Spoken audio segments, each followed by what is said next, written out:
All right, another episode of The Reckoning. I am here with Aaron Aryanpur, a fellow comedian who, not just a comedian, you are also a graphic designer by trade, voice actor. Mm-hmm. Any other talents that I'm glossing over? Those are the ones I seem to have monetized. Okay. Yeah. I don't know. Yeah, everything else has kind of fallen to the wayside. So when I started comedy, which maybe like you, we don't have to even try to think about the years because maybe it's just. I was trying to do it. And it was hurting my head. So. Yeah, I'm like, I was noticing we were both grayer around the temples. Yeah, it's been a while. So when I started, you're already established with you, Paul Varghese. You're kind of like, okay, these are the guys that when someone's coming to town, you're fucking featuring for at the Improv, like you and Paul. We're always like kind of like, all right, these are the guys you kind of want to pay attention to, and so in seeing you, like, you're a family man, so you weren't like you didn't like hang out, unlike Paul. Right. You're not closing down the open mic bar till 2 a.m. Yeah, we had very, very different. Yes. Yeah. But so like, okay, I've always been curious. Like, when you started, like, where did you first, like, what got you into, like, where does it begin with you? We don't have to. You don't have to think about a particular year. We don't. Need to. Neither one of us want to do that. I will say that, like, I fell in love with stand-up at an early age, and this is going to date me or whatever. But like in the early days of Comedy Central, when they would have like short attention span theater. Not Premium Blend, but even before that. Even before Premium Blend. I mean, I was watching HBO when I shouldn't have. Okay. They had one night stands. They had, the regular specials and stuff like that. And then short attention span theater, it was just rapid fire, clip, and some things you'd not seen. Not even sets, just. No. In fact, it would be like they'd find a theme. Okay. Today's theme is whatever. And then the next 5, segments or, whatever would be different takes all on that same topic or whatever. It was just, it was fascinating. And so. And also, there wasn't a lot of original programming, so they would play a lot of old stand-up, like specials that you would have seen on HBO or whatever way back in the day, like all the old, but like Robin Williams special, Paula Poundstone special, Richard Lewis. Richard Lewis had a show, A-List, and it was later taken over by Jeff Ross. Okay. And so there was constantly like this showcase of.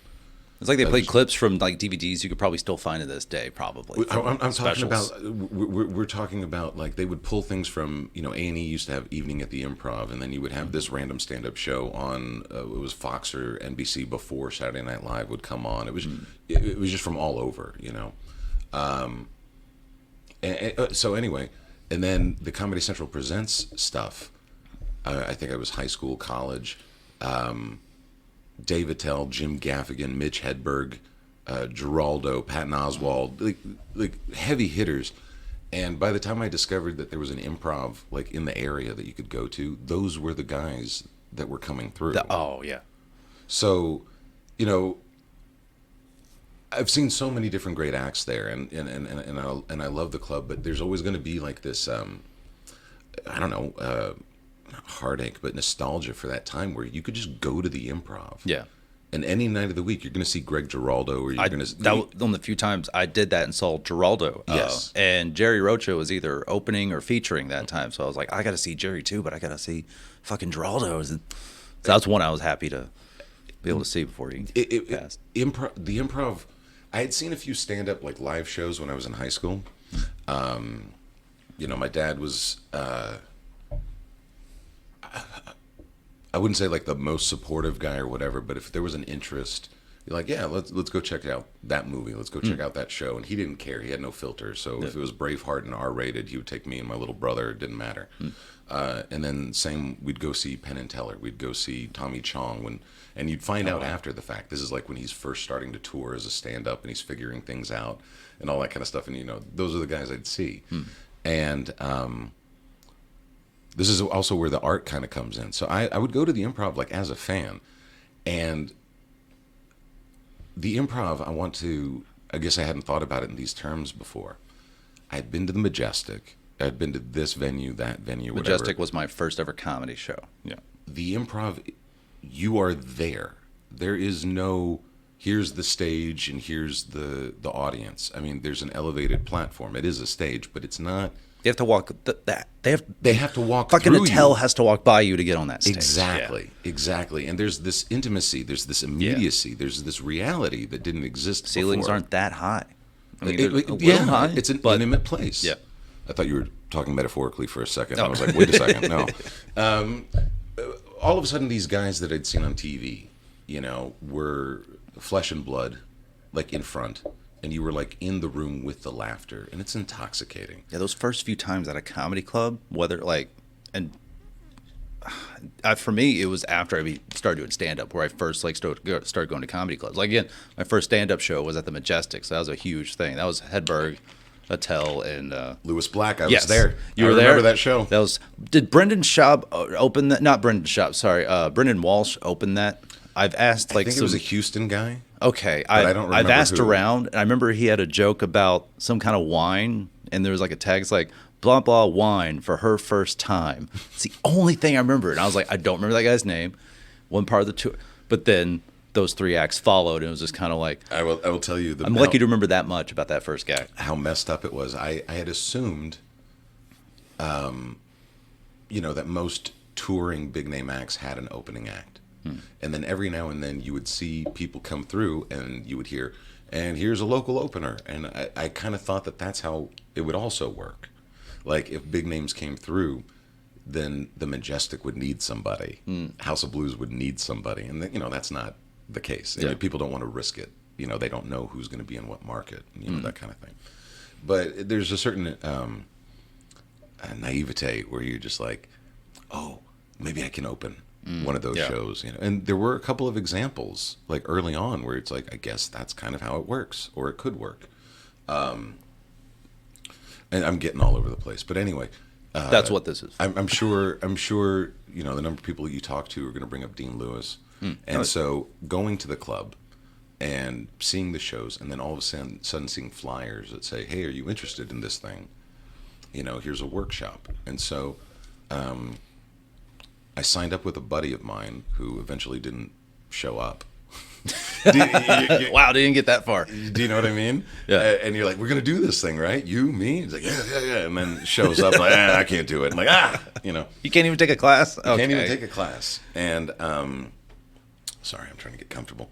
I will say that the workshop within the first few weeks was also one of those kind of like eye-opening experiences where, you grow up and you're either, with funny friends, everybody laughs, or you're the funny friend or whatever.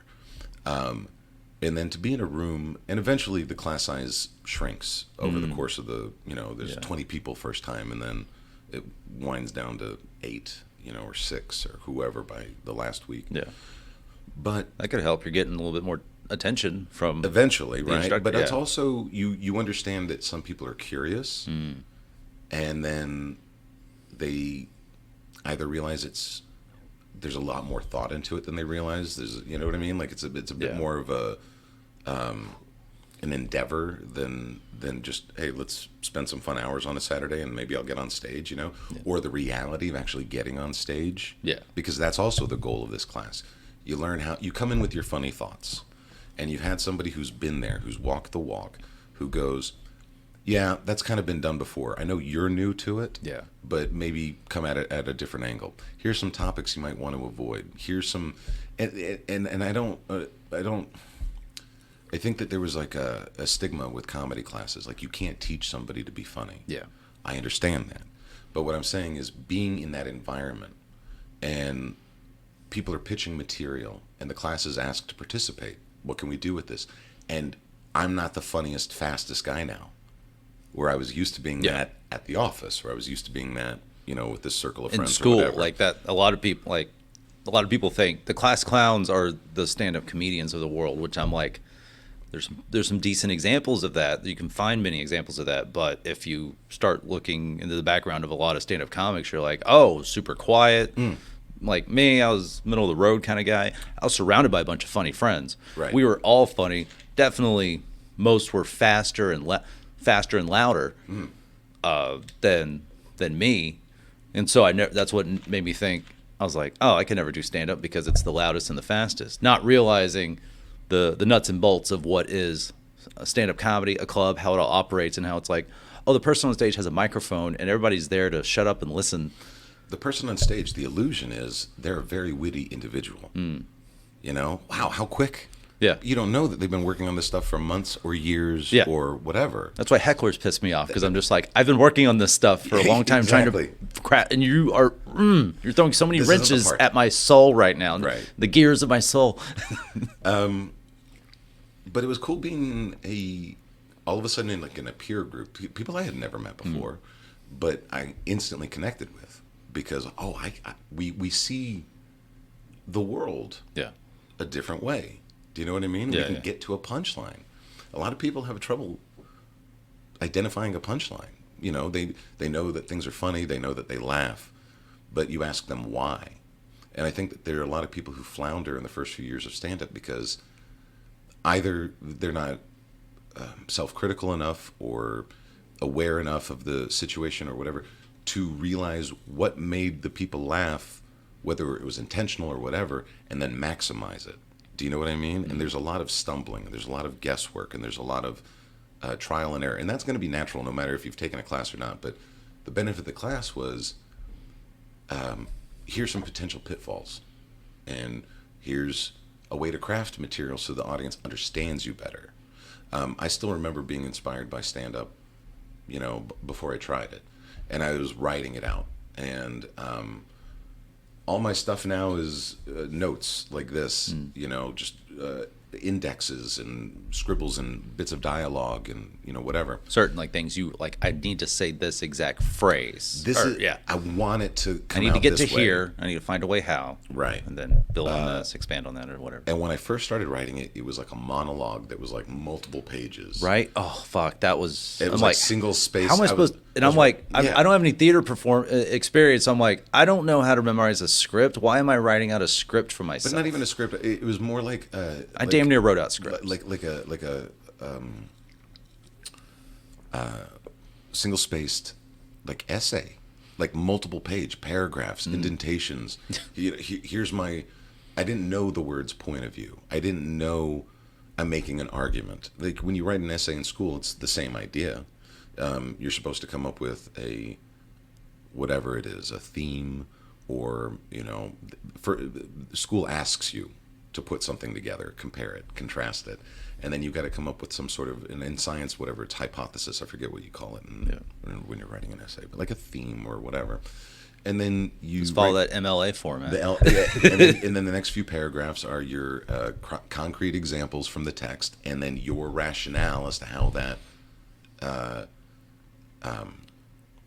proves the argument that you're making, and then you have a conclusion. And it was the same idea, but not realizing that you can do those same kind of things just in smaller, bite-sized ways. You know, that an audience, particularly drunk, you know, not maybe paying attention, laughing at something and then missing the next thing. You're like, I love remembering that, so I'm just like, instead of this word with 3 or 4 syllables, just do the word with 1 or 2 syllables. Make it easy for everybody. Like, you try not to diminish who you are. You don't try to compromise who you are, but you also try to realize that you're sometimes communicating or trying to communicate some, I don't know, heavy thoughts, you know, complicated emotions to a broad audience, whatever, to a broad audience who doesn't know you.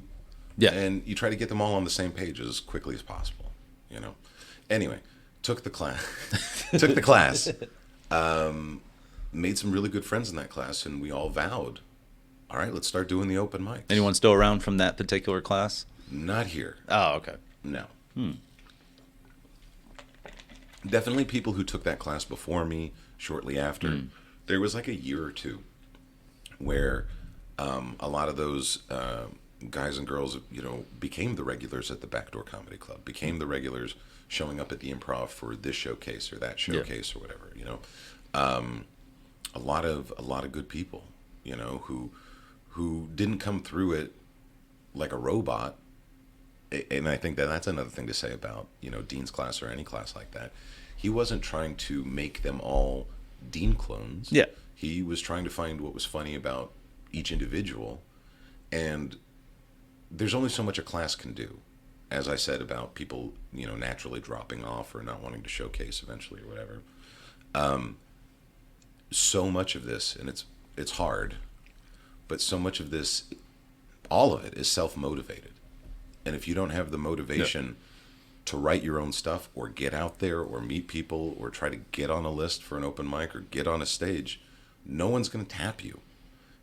No one's going to say, I bet you're really funny. Have you ever thought about stand-up? Do you know what I mean? And there are too many people like us, too many people around who've been doing this enough, who know how to do this. I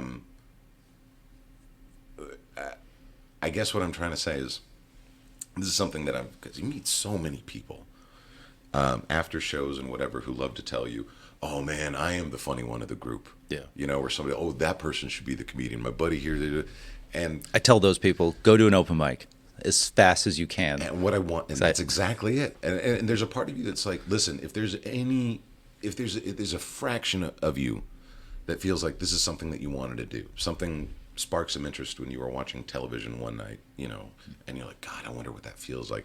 I say, sorry, like you owe it to yourself to try. But as somebody, and I think we can all relate to this, like as somebody who misses sleep, somebody who doesn't make it home whenever they want, somebody who thought they were going to be home by 10 and isn't going to make it home until 1, jokes didn't work. Like, it's frivolous, yes, it's jokes and whatever, but it's also how we're dedicating our lives. It's our passion. Yeah. And we have the same justification for doing that. Again, you don't want to blow off. You don't want to explode your family or your job doing the process, but it's it's frivolous, but it's important to you. Same reason anyone does any kind of art. Well, you think a joke, like video games aren't necessary, but someone's going to spend a fuck long time programming something. Pong, Tetris, something like that and other people are going to find value in that. And a joke itself may or may not be frivolous, right? And I don't want to get too sanctimonious or whatever. Oh, please. Making somebody happy, though, is a really good thing. And having moments on stage where you feel heard, like when something really connects and you're just like, I thought I was the only one who felt like this, or I was going through something so frustrating and it feels so good to not just get it off my chest, but to have it be received. So for bearing your soul and people loving it and clapping for you and whooping for you, that, like, I wish that feeling on anybody pursuing anything, like on your best day at the office, feeling that validated. You probably won't get a standing ovation, but you'll get some kind of praise from a superior. That'll hopefully feel like that. I see it as a win-win, right? You're developing stuff that hopefully makes people happy, and by sharing that stuff, and if it's authentic to you, it's satisfying. And why wouldn't you pursue that? Why wouldn't you go all in? And in a split second after a show, you're shaking hands and you're smiling, you're having these conversations. What you want to say to these guys is, yeah, you could have, but you didn't. You didn't. Yeah. And I'm telling you now, they're open mics, just like you said. Any night of the week, go check it out. I say the open mic thing just to, because I look at open mics as the great regulator. As because you have the people that's like, I could do that, and it's just like, please just go on stage and feel the fear and know, like, put yourself in your place.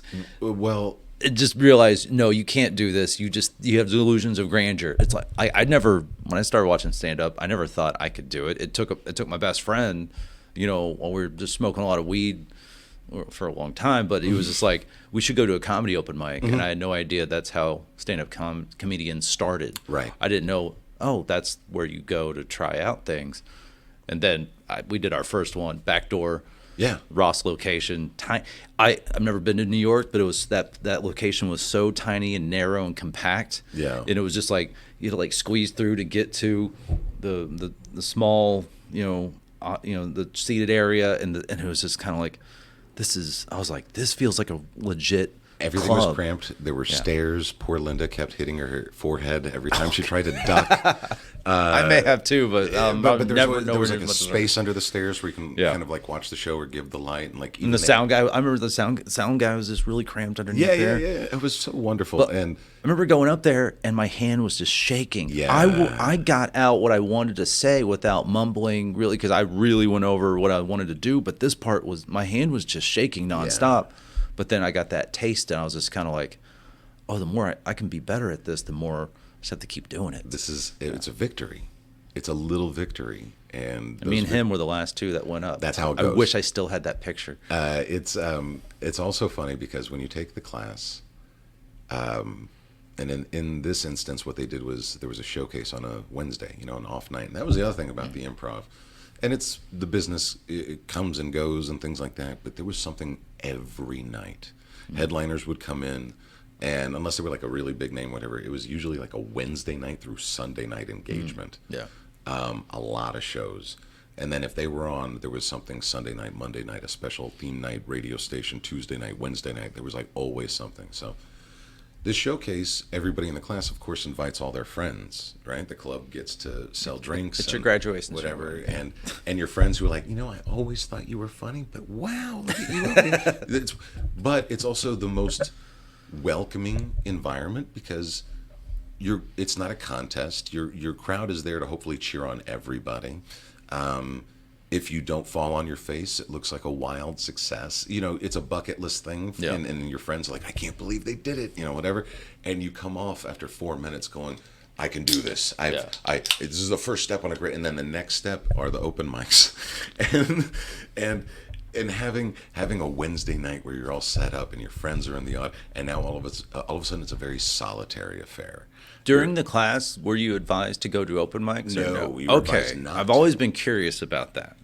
Right. They want, at least with Dean, he wanted you to go through the class and then be thrown to the open mic, the Wolves. That is the open mic. I can respect that because the environment may be intimidating, but at the same time too, there are a lot of good, bad, whatever. There are a lot of habits you can pick up at an open mic.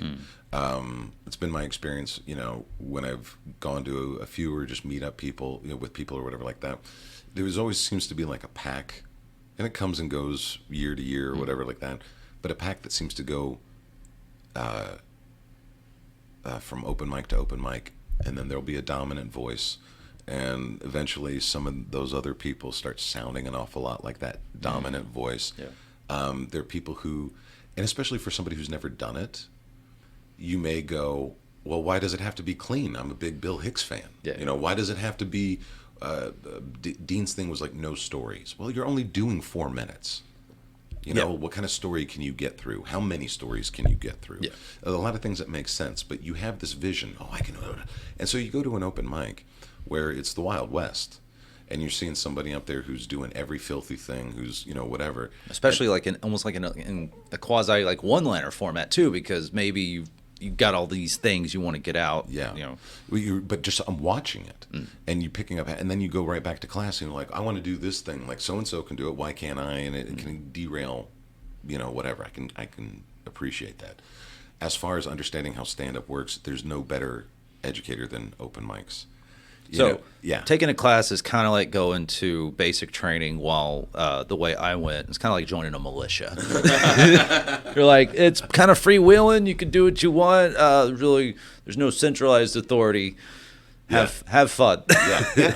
That was I was just kind of like, and again, just being my younger, sheer ignorant self, and just, again, there are, you can have some valid complaints about comedy classes, but there are, like, if you don't think about what exactly goes through and what happens, and if you haven't taken one yourself, it's easy to dump and shit on something like that. It's right. like, oh, they're just scamming you for money. I'm like, well, there are, but that's what sucks. There are people that teach comedy classes that probably shouldn't, right. But then there are that should.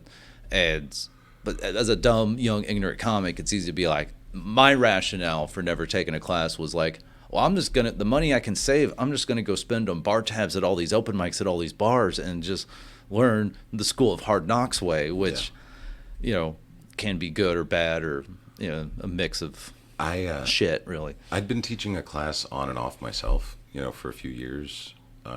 not often, but every now and then. And the last one I taught, there was one guy, and I haven't been this frustrated in a long time. After years of just feeling exhausted from anger, I wouldn't call it a Zen place, but it's definitely I'm too tired to be angry. Yeah. So go just do you. But anything I would tell him. Yeah, right. Fuck me in my experience. Yeah, go ahead. There was nothing I could tell this guy. And I would have questions for him, and he couldn't answer them. Or in class, and I don't want to say, this is the way to say it. I do want to say, that's an interesting point. I'm not understanding it. Help me understand. Because I'm not the brightest guy, but I'm not a dumb guy. I'd like to think then I can gauge what an average audience may or may not just laugh at, but understand. Yeah. If they don't get the reference, they're not going to laugh. Oh, it's good. And then, sure enough, he did the showcase without any of the notes, and bombed. Like, didn't bomb, but definitely felt the silence a few places. He got some good laughs, but in a few places where it just like he looked surprised, and I wanted to tell him, like, buddy, we've talked about this. I tried to prevent that from happening. We talked about this, and to his credit, he emailed me afterwards and kind of said, "Yeah, I probably should have listened to da-da-da-da-da." In my mind at the time, I was like, "Well, this is too little, too late." But yeah, no refunds. But yeah, but there is a certain amount of. I'm never going to know how everybody can be funny. It's just years of being in front of so many different types of people. There's a certain gauge, I guess, as to what might hit, might not hit. Does that make sense? Like, it's not right or wrong. It's just you want to be more successful at it, So, yeah, if you want other comedians to be successful, God, you got to. That's a whole complicated issue. Why are you hurting all of us and trying to make us all work harder by introducing more competition into the field, Aaron? God, I will say that that's my main complaint of comedy classes. I'm just kind of like, you're enriching yourself by putting out more competition in the field. How about this then? I've seen so many shows, like it. I don't know about you, but I can't watch stand-up on. I don't want to sit down on the couch watch stand-up and watch stand-up anymore. Yeah, I'd rather see it live. I've seen it live so much, and I've think about it so much that I had my fill. So even when they say, "Oh, here's this great special, you got to see it," I usually wait a couple of days after the initial social media. Oh my God, this is the most amazing thing ever. I can wait a few months, maybe a few years. But I'll wait to see.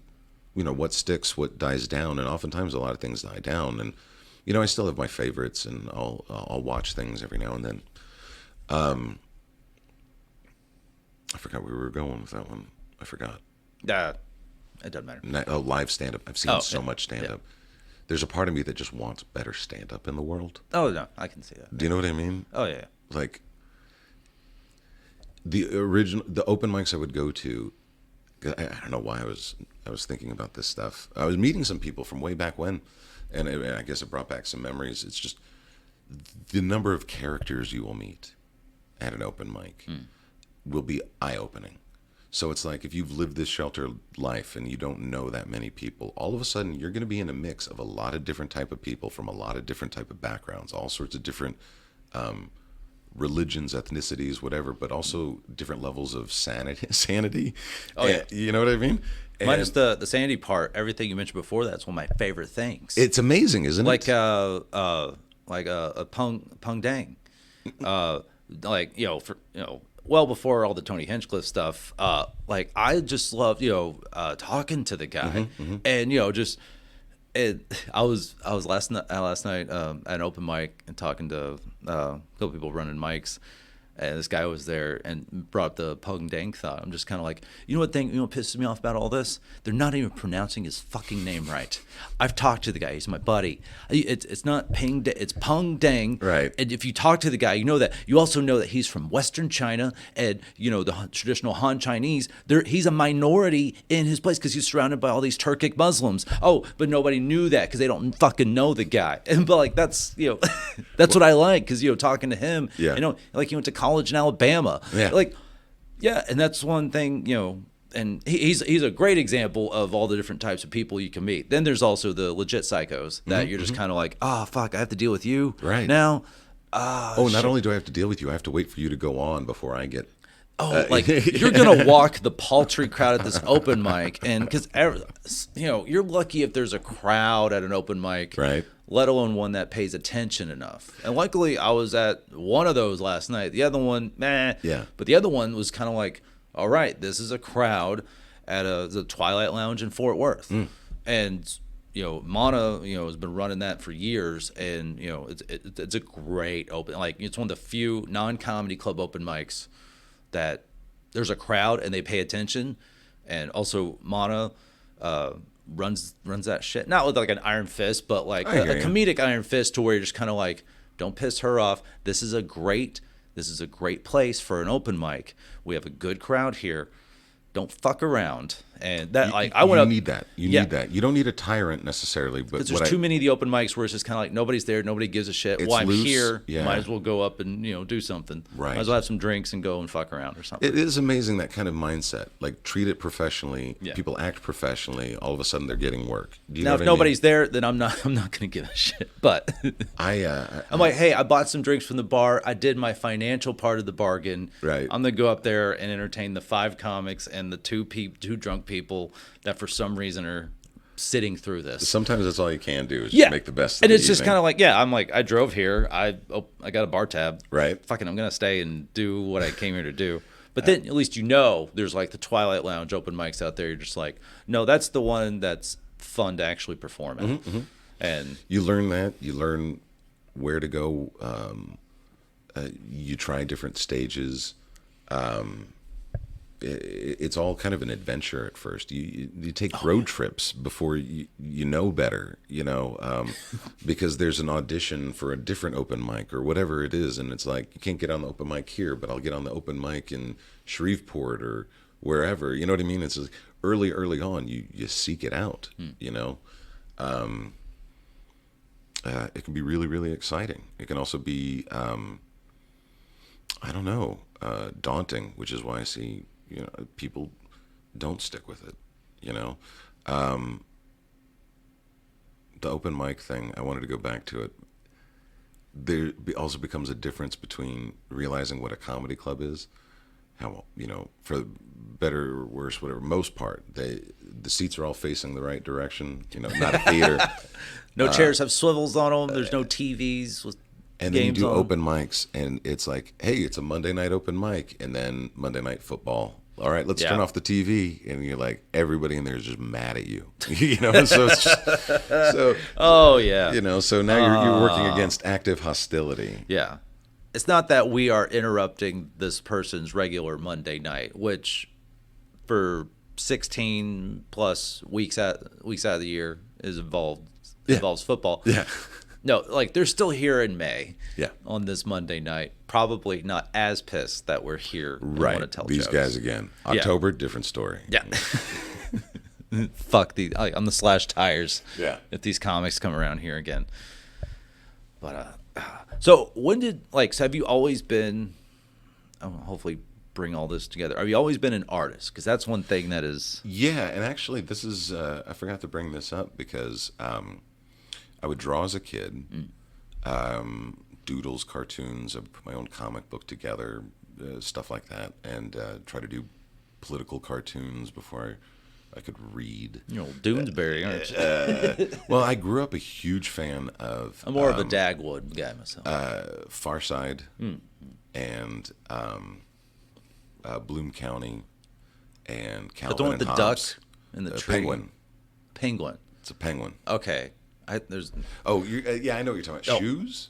Yes. Shoes. Dude, so my dad, huge crossword guy. Okay. And so I had to wait for him to get done with the crossword, and I would eat up the vast majority of those comic strips. Yeah. Your apartment 3G, your Sally Forth. No, your ones that wanted to tell some kind of drama or something. I'm just kind of like, no, I want funny in 3 panels, goddammit. And there you go. Foxtrot was like my favorite one, but comic strips, because I've tried dabbling in that. Damn, yeah. Well, I know what you're saying. and with stand up,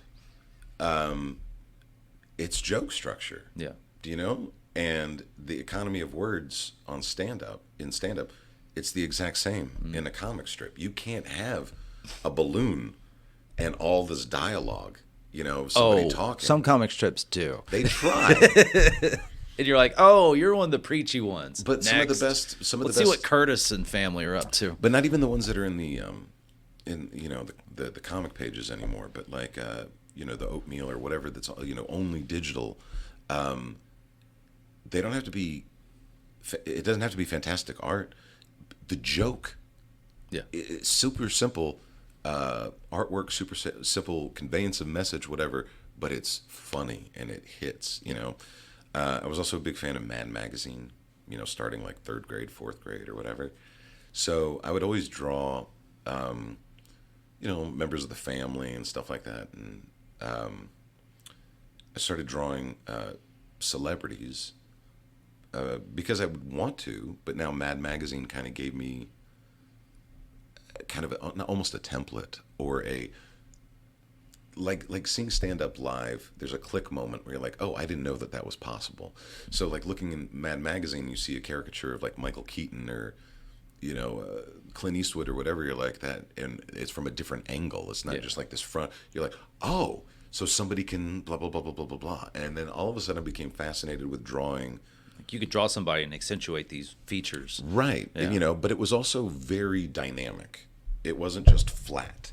And so as an elementary schooler, you could draw a person wearing a Ghostbuster, outfit and very clearly, oh, this is a Ghostbuster, But it was important to me that you could tell which one, that this was a Bill Murray or was a Dan Aykroyd, that it was, you know what I mean? Like I wasn't interested in drawing a cartoon of a Ghostbuster. I was interested in drawing Bill Murray.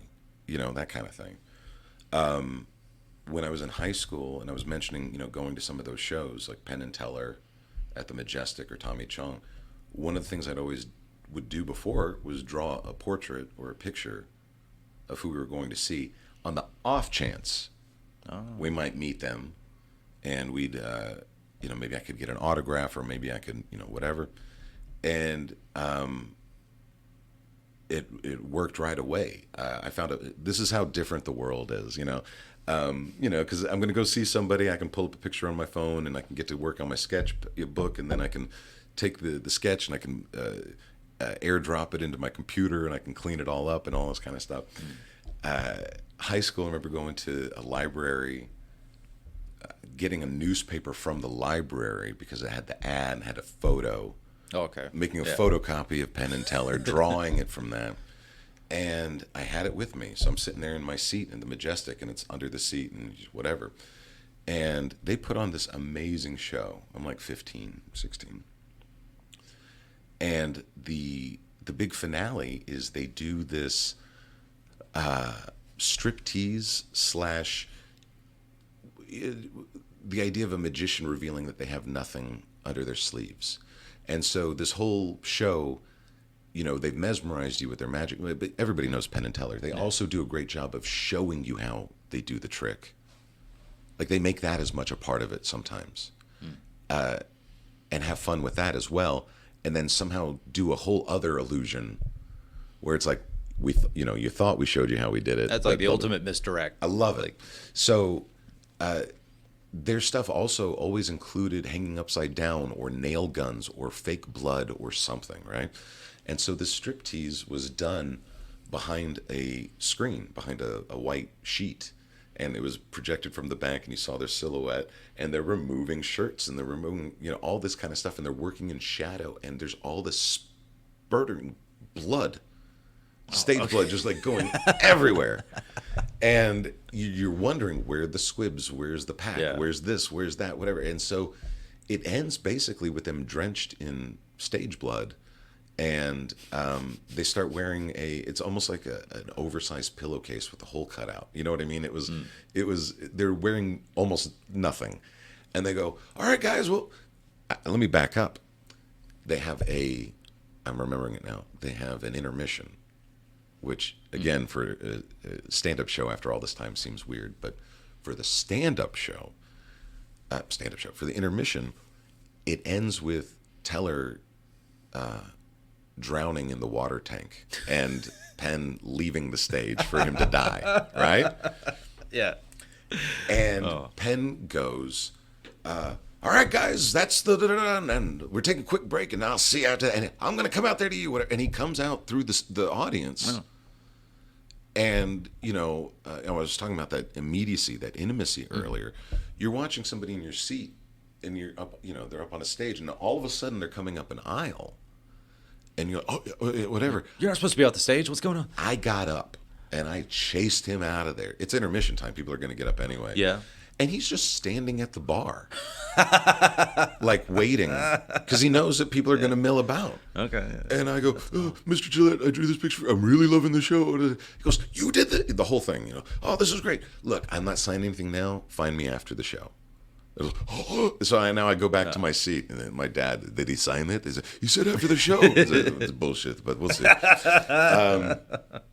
So after the show, they do the whole, bloody striptease, whatever, and they both come out through the audience, and now they're in the lobby, shaking hands, meeting people, signing autographs. And that's where I got to go reintroduce myself. And I still have it. They signed it, and it still has smears of stage blood on it. It's this awesome black and white cartoon. Yeah. Penn took his thumbprint, or his pinky, big, whatever it is, yeah. And it's right on his forehead, like on the drawing in blood. And I love that, So it became almost a tradition where I'm going to see if I can do it, see if I can meet him. And when I went to the Improv, there was Dave Attell. Go meet Dave Attell, have him sign it. Go meet Pablo Francisco. Go meet Mitch Hedberg. And it was my way of meeting the staff at the Improv before I was ever a stand-up. Damn. Okay. I'm sitting at my table. I'm like, I don't know if he's going to stay after the show, but do you think so-and-so could sign blah, blah, blah? Oh, they'll sign after the show. Okay, fine. Sometimes it'll be, can I see this? I'm like, yeah, all right. I'm sitting waiting for the show to start. The opener hasn't even started yet. And a manager or somebody like that says, hey, so-and-so wants to meet you in the back. And like all of a sudden, without having set foot on stage yet, haven't told one joke, I'm now, to pull the curtain back, backstage at the Improv at the time was not this magical Hollywood realm that you may imagine, but you're in the office now, and you're shaking hands now, and you're having a conversation now. And it was awesome. It was a way to, I don't know, not necessarily be memorable to them, but I thought kind of show an appreciation, like instead of just, because I've met a lot of different people since then, and I still have this attitude about it where it's like, I'm sure they get hounded by autograph collectors or whatever. Did you see the thing I posted way back when about Aaron Eckhart, Two-Face? I definitely remember the picture. So that was a similar story, but it's all these years later. I was doing this thing as a teenager, and then I'm still doing this thing in my 30s, 40s or whatever. I was taking a trip out to LA a couple years ago. I was going to AG. You remember AG? Yeah. And we were working on a project. He's one of the rare people that occasionally likes something I do on Twitter. But we were going to work on something together. It was a comic strip, oddly enough, that I'd put together. It was something I'd worked on in high school, college. One of the other times I was in LA, we were bullshitting, and he decided to run with it, made a lot of changes, and wrote a pilot script for it. Sent it to me. I was like, holy crap. Whatever. And so we went out there to work on it together, and there are moments where you're like, I'm doing it. Things are going to happen. Yeah. But it's like that throughout all of stand-up. This is the pilot. This is the one. From the airport, he had to go to a friend's house, and this guy was a big-name screenwriter. And I don't want to whatever, but like a big-name screenwriter, and his wife is an actress. I'm in L.A. this time, and I've slept on couches and all this kind of stuff. I've slept on air mattresses and whatever. But now all of a sudden from the airport, I'm working on this one thing with a buddy of mine, and the first stop is that we're going to go to this condo in Beverly Hills, and they're going to work on something. And while they're there, I'm going to be on my laptop clicking away and sketching some characters, all that kind of stuff. It was wild. It was absolutely wild. I'll tell you something about it after. I don't know if I want to. Anyway, on the flight there, I see a guy that looks like Aaron Eckhart just standing, like just ready to board. Yeah. You know what I mean? Like, what the hell's he doing? Like, is that Two-Face? Yeah. I think that's Two-Face. And I thought, it would be great if I did one of those things. Let me find a picture of, Harvey Dent, online real quick. I'll see if I can draw it on the plane. Maybe I can meet him. Maybe he'll autograph it or whatever. While I'm kind of thinking about that and managing my bags, I see Caroline Ray's also on this flight. And I grew up a fan of hers as well. You can't grow up watching the stuff I watched and not see these people, you know what I mean? And just go, oh, she's really funny. This person's great. And so I don't know why, maybe because I was going to LA to work on something. I had the balls to just like, hey, Caroline, how you doing? I'm a comedian too. How are you? And she was very pleasant. And I'm like, so what are you doing in town? She's like, oh, I had a corporate gig last night. And I was like, oh, how'd that go? I had a really shitty casino gig last night. It was terrible. And she goes, oh, it's terrible. I was like, who was it with? And she goes, I'm not telling you that. Like, it was awesome. And so I was psyched that Caroline Ray was on the flight. And I have these digital download cards for my album. And you have all these fantasies of, this is how it happens. You never know who you meet. You never. So I draw Harvey Dent Two-Face, like, on the drink tray, and I'm getting it all done. I'm pretty excited about it. And the whole time, too, I'm thinking, how do I get to Caroline Ray? How do I get my album to Caroline Ray? How do I, whatever. Plane lands, she books it, and I can't catch her. You know what I mean? She was in town for that one shitty corporate gig. If I fold up my download card into a tiny airplane, just throw it. Whatever. Lands in her luggage. So I'm chasing down Caroline Ray, I think. You know what I mean? But she's... I think. But she's gone, right? But before I know it, I'm at baggage claim, and there's Aaron Eckhart. Just no entourage, no security. Are you sure it's him by now? By now, I'm kind of... Like, here's the thing. I'm like 98% sure, and if not, this guy's going to be impressed with this drawing I did of Harvey Dent. Whatever. And there's... Sorry, celebrity lookalike. What do you think of my art? There's this look on his face where I realize... one of the reasons why I like doing this is because I love that movie and I love his performance in it. And I think he's a great actor. So I would have, you know what I mean? Something I would have maybe eventually drawn anyway. But thank you for smoking. I fucking love that. So I have my sketch pad and I'm approaching him, and this look of like, here we go again. Because I'm sure he is so used to a lot of guys that look like me coming up to him with whatever scrap of paper they have. And they go, hey, Harvey Dent, will you sign this? I believe in Harvey Dent. And then sell it on eBay or whatever. When he sees that it's a drawing of him, there's an immediate relaxation. It could also be really creepy, I guess, in retrospect, like, like, oh, here's stalkerish. a psycho. Oh, here's a really talented psycho. I knew you were going to be on your plane. I decided to draw this, whatever. But no, I just laid it in. I was like, hey, I saw you at the gate, and I thought, why not? I drew you did this on the plane? I'm like, yeah, I mean, it's kind of... That's a decent, that's a decent Aaron Aryanpur voice. Every now and then something slips out. What did I do the other night that scared the hell out of me? I did a Danny Trejo. I was telling a Danny Trejo story, and then all of a sudden I did I just like don't tell me that jail is not a, whatever. Like, and as it was coming out, I was like, oh, wow, that's fun. I can add a Danny Trejo. But he was like super cool and relaxed about it. And then I was like, I kind of do this thing if you'd sign it, whatever. And by the way, my name's Aaron too. But that's the thing. Oh, okay. I give him since Caroline Ray's not around, I give him my card. Yeah. The album. And he goes, Aaron. And then he puts it in his pocket. And then I was like, all right, cool. And then we still had to wait forever for the luggage. And by then everybody's milling around, and nobody else bothered him. Oh, really? Nobody else. Wait, this is when you landed in LA? We were in LA, and everybody was just waiting for his luggage. Wait, and where'd you leave from? Here. Here. Oh, yeah, so he was here. Yeah. Okay. He was here for some reason. Yeah. I've seen so many random people, flights between here and California. And one of my favorites ever was, this is years and years ago, but Terry Bradshaw was on the flight. In our house, he's referred to as Uncle Terry. Yeah. So this is also back before every seat had, I feel so old telling these stories. Did you know you could smoke on planes? So before everybody had their individual screen or whatever, and they'd have the thing pop down and everybody watched the same, crappy NBC show or the same movie. Terry Bradshaw's in first class, and they play Failure to Launch, which is... Oh, and he's the I haven't dad. seen it, but yeah. I would never have seen it had they not played it on this plane. Yeah. And they only played it because he was on there. I'm sure he brought his copy with him. You know what I mean? Like, just in case we don't have any... Pops through the cockpit. Hey, I got this on me in case you want to, So the premise is Matthew McConaughey. I was going to get it. Won't settle down.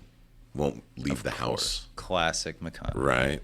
And his parents are played by Kathy Bates and Terry Bradshaw. And Sarah Jessica Parker is I don't know what she is. She's a professional but not a prostitute who officially goes on relationships with men or breaks up with men. I don't know I don't remember. It's been a while.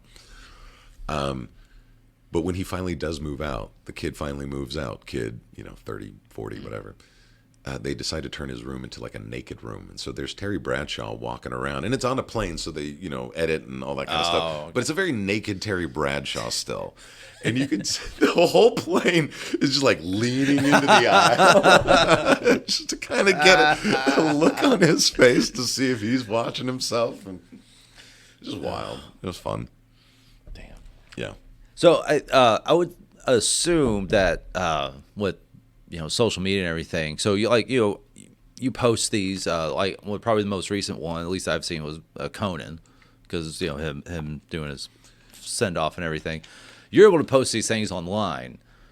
Have you, since whenever you started doing that, not the in-person thing, which you can easily pull that up now, but so what kind of reactions have you gotten from just putting online, here's just a tribute to, for whatever reason, something you're working on? There've been a few cool things. You can post it online and then it's available for the world to see, and specifically the person, the subject. So over the years, I guess back to the earlier point too, is it felt like when I was meeting these comedians for the first time, I wasn't just asking for something. I was also kind of in my weird way, proving that I was a fan or proving that, I cared enough about them to spend time with their face. I didn't just convince my dad to buy his tickets. Right. I did this for you. And sometimes they can be a real commitment, and I scrap a lot.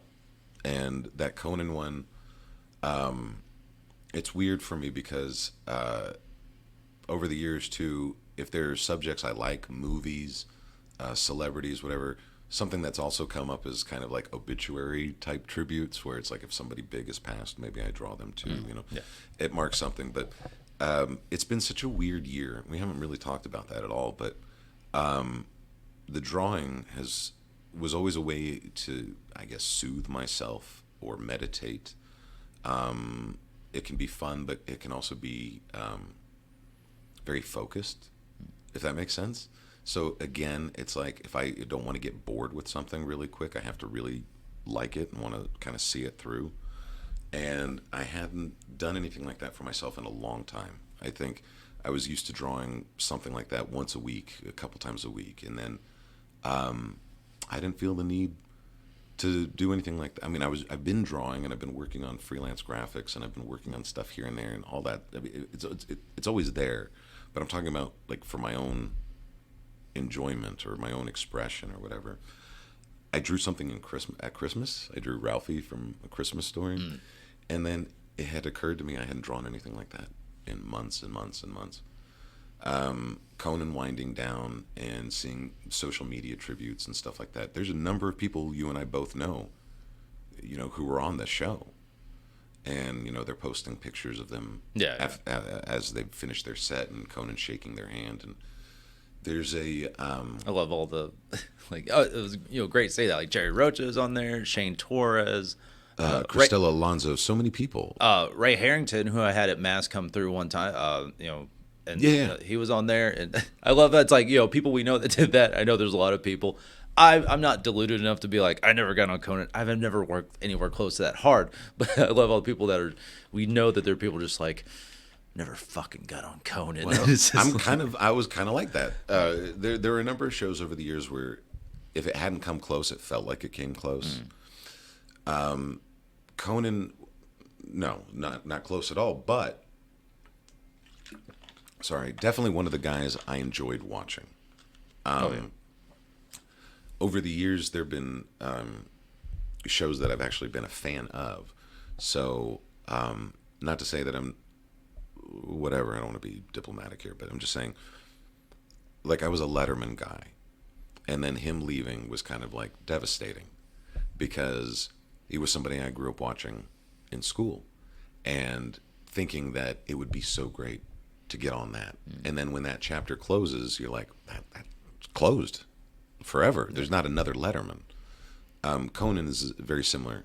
Like, it'd be great to get on a late night show, and I'm never going to turn it down. I'm never going to disparage any whatever like that. But you know how it is, like when you grow up a fan of something, certain things would mean more to you, right? Yeah. And you know, I'm seeing everybody post that and all that kind of stuff, and I'm realizing I want to say something, and I don't want to just post some lengthy Facebook, you know, whatever thing like that. And I feel like drawing. I feel like I hadn't felt that in a while, and that was a good feeling. But it occurred to me that there's not a week where I don't pull up a clip. You know, I'm like, you need to see this. Yeah. Do you remember this? And I will laugh. I still laugh. There's one from like 93, 94 of him interviewing Norm Macdonald and is it Courtney Thorne Smith, whoever it was, who had just started doing a movie, or she was going to do a movie with Carrot Top. Is this the chairman of the board? Yes. That's all I need. You know what I mean? Yeah. I watched that clip and You know what? I just a couple days ago. Like what's funny is you brought up Loki, and one of my favorite things of watching Conan was I loved how they brought in Max Weinberg just to be like just in whatever skit they had. Like Max would just play like just he would never they would refer to Max as like this deranged, debauched. You know, they would paint him as like this crazy guy, but he's rock and roller. Yeah. But he's just like wearing a suit, glasses, and just being Max Weinberg. And I always loved when they brought him in, you know, to be a part of whatever joke or bit that they were doing, and also Joel, the announcer, just because Joel. You know, he has the face, he has the mouth, he is a professional announcer, and he would also just like look at the camera and just make that like he would, especially because he speaks professionally, he has that voice, he would say like, yes, Conan, like he would, but they would get him to say crazy shit or have an amazing punchline to something he said. And so there's like when they would go and look through, like it's like, oh, here at NBC they have satellite, we can check out all these crazy satellite channels. And I also love how Conan, a lot of their bits, they had these great formulas towards just kind of like, this is the formula, and it's just like, hey, comedy writers, fucking go to town. And it was just kind of like, all right, what crazy, and that's where you can tell it's like, oh, that seems like something Louis C.K. would think of, you know, just all of his shit aside, it's just like, yeah, here's a great formula. What kind of crazy Robert TV channels? Smigel, all of them, yes. And so it was, you know, one of the crazy Odenkirk, channels. all of them. And so it was one, and I wanted to find a good picture, but I just couldn't. I found one, but it was just too grainy, and the angle wasn't right and everything. But it was, for some reason, it was a channel of Max Weinberg having sex with Max Weinberg.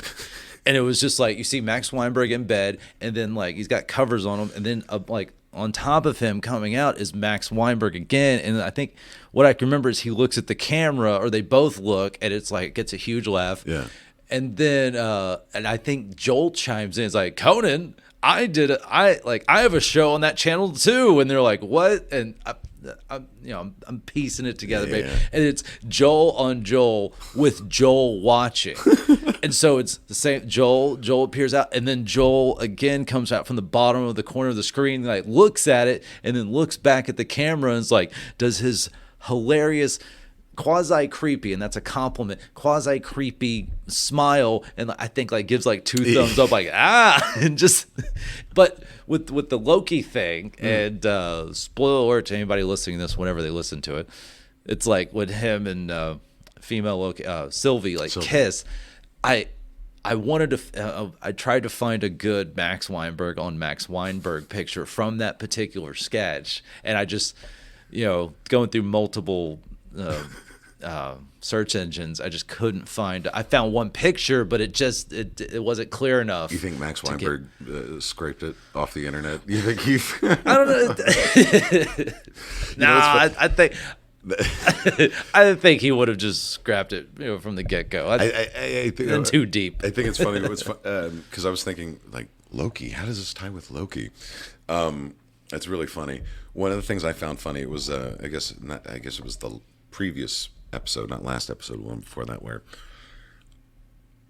they've introduced crocodile, Croc Loki, or I don't know, Croaky. Croaky, Yeah. Croaky. And I would laugh. They did it a few times where there'd be a whole group of them, and then they would break into laughter. Somebody would make fun of, OG Loki or whatever it is. They all explode into laughter, and you'd cut to this person, they're laughing, cut to this person laughing. You hear the laughter, and then they cut to Croaky. And it's just another laugh moment because you're seeing this blank reaction on a crocodile. Yeah. You know what I mean? But it's all this laughter, and I guess the visual joke, he's laughing along too. The directors, they all decided to include him in the big group laugh, And I thought that's where you're going with Max Weinberg, because it was always the same kind of thing. There's all this chaos, and then they cut to Max Weinberg. They do, and he's just there like Croaky, just sitting there. He might have a grin on his face, but it's not like the grin is not caused from what they're doing. It's Right. just, This is work. Almost nonchalant and kind of like almost like he doesn't know what's happening. Right. But and I've never saw like of course, if my parents watched anything, it might have been Leno. They just I want to assume my parents probably thought Letterman was abrasive or something like that. Again, It's a little too mean. That's if you asked them at the time, that's probably what they would say. But so if anything, they saw Leno, and then I think I didn't watch Leno, but immediately started gravitating towards Conan just because at the time I was born in '84, and when he was becoming more relevant, more popular, it just grabbed me. And of course, growing up, watching The Simpsons, it just made too much sense as to why. Oh fuck! This guy's amazing. I'm connecting to all of this. Yeah. I'm loving all this absurd shit that's going on. Him and Andy, fucking like when it cut to Andy, like him. Andy did something to Conan, or he pissed off Conan for some reason, and then Conan's showing him. He's like, "Yeah, did you know NBC had a spa?" And they're like, "Oh no, I didn't know." He's like, "Yeah, it was right here, right through here." And like Andy has a towel, and Conan rips the towel off, shoves him through, and he's on like Good Morning America or whatever the morning show was. Right. And he's sitting there, and it's like, I think Matt Lauer probably is there. Yeah, it was probably his idea. And he was just like, "Hey guys," and then like he sits down and Matt Lauer has a sheet. He's like, "Hold on," and he puts his sheet down on the chair before he sits down. He's just butt ass naked on there, like them making Andy naked on anything. I forget what the whole setup was, but there's one part where it cuts to Andy sitting in his chair and he's naked wearing cowboy boots. Completely forget why. Right. Don't need a reason. No, don't, because that's all I need to remember because it was so funny. And did you hear any? Did like Conan retweet it or anything? Oh, nothing like that. Oh, no. But you were asking Shucks. about it. I can A delete couple that, I of couple of stories came to mind. It would have been nice. Yeah. I don't. Maybe you can get on the podcast. Yeah, that'd be great. Until then, you have to settle with what you're doing right now. I don't know. I don't know who's seen what. What's been weird is seeing people like make copies of things I've done, and like I did a Mitch Hedberg thing, and then somebody did their own thing, basically a copy of it, and then I saw that kind of floating around, like the copy of my thing, Yeah. and I was like, "Hey, buddy, what's up with that?" And they're like, "Oh, I just thought it was great, and I just wanted to do a tribute to it." It's like, all right, well, name the artist. Yeah. Whether it's jokes or a meme or stuff like that, it's hard because you don't want to be the police, but you feel like you're fighting for proper attribution. Yeah. You feel like, all the time. I bet you feel robbed when that happens. I saw somebody post something on Facebook about Especially it. something that intricate and personal and artistic. Like, there's comics that have jokes stolen. Like Nathan Anderson has that Philip K. Dick joke. Punchline's Philip K. Dick move. Like, that's a Philip K. Dick move. And what's so funny is I'll see people share that as a meme. Okay, and it's just the joke. Okay, like if you make a joke and the word economy is perfect, and well crafted, yeah, it's gonna get out there and your name's not gonna be attached to it. But what's so weird with that specific joke from Nathan Anderson, I'll see people share a picture that has the text on there and a fucking picture of Nathan next to it. So it's like a stand-up comedian. This is a stand-up comedian's joke, but nowhere on that picture is his name. Like it doesn't say Nathan Anderson stand-up or at this or whatever. And I've had friends, people I know, like live in Arlington or Fort Worth or something like that. They will share it. Yeah. And then I'm just kind of like, there needs to be a small amount of justice in this world. I'll Nathan's never told me to stop doing this, but I'm like, I will be like, hey, that's my buddy Nathan Anderson's joke. Right. Plus picture, whatever. Because it's so weird that whoever created that meme or that picture, it's a picture, picture and text, they cared so much to get it out in the world with the quote, an accurate quote, and a picture of him, but just left out the name. I want a couple of things so I don't forget. I want to get back to people finding the art. The other thing being about, it feels like a really big betrayal of this loose bargain we've made with social media, where I started stand-up before social media. Same here, MySpace days and Facebook days, and you're using it for promotion. My first Facebook, I was going to college at the time. But you're seeing, big names, like at the time Dane Cook, or whatever, and whatever you think of them as a comedian, you see how they're utilizing platforms. You see how a video could go viral in the infancy of YouTube, and it's launched careers, and it's this giant machine where you want eyeballs, you want viewers, you want followers, you want Facebook friends, you want all of these likes and shares and all that kind of stuff. So you're like, I need to create. And instead of being like, the person who's working 8 hours at the office and they see a funny meme and they blah, blah, blah. I'm a content creator. I'm a content generator. And I'm going to build myself, and I hate thinking of it like this way, but I'm going to build myself like a brand, right? People know that if they come to this page, they're going to see something cool, something funny, a thoughtful insight, whatever. And the bargain that you make with nobody is that I put this stuff out there because this social media world demands content, and then I will be rewarded for it with new followers, with shares, with connections.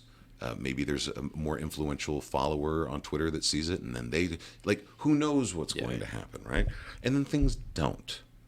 You tweet out all these things, and I look at my time hop. It comes up every day, and in my mind, I'm like, man, I'm a genius. And all my jokes, and then time hop comes up, and you're like, dude, okay, like there's a reason why that didn't get any likes, and there's a reason why, like, I get it, But then it's the reverse for me. Sometimes it comes out, I go, did I used to be funnier? What? That happens. That happens a lot with me.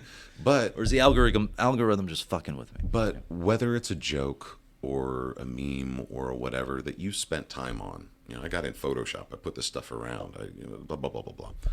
And then it goes viral without you. You know what I mean?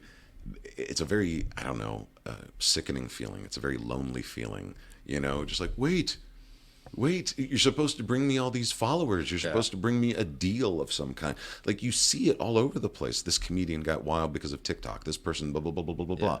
And things explode. So I thought we signed a social contract. But all of us are doing this, whether I think we're realizing it or not. We're putting the stuff out there so that the people that have come along stay engaged, that you keep them entertained.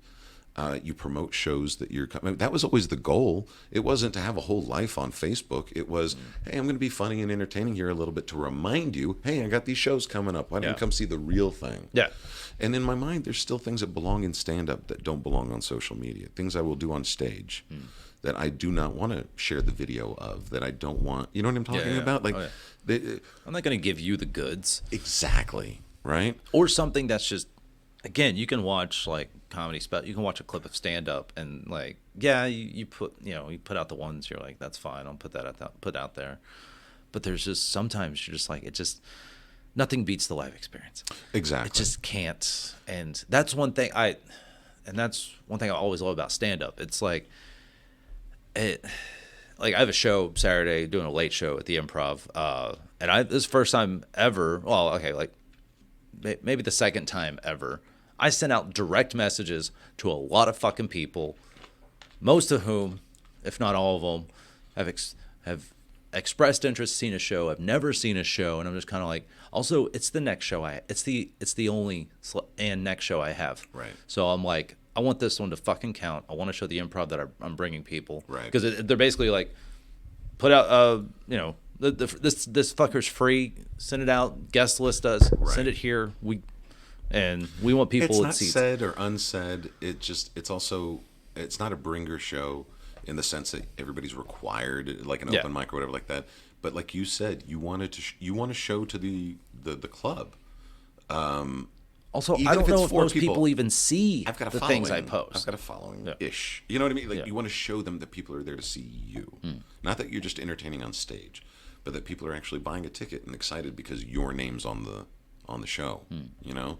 That does go, you know, I think you hope it goes far, you know, with a club.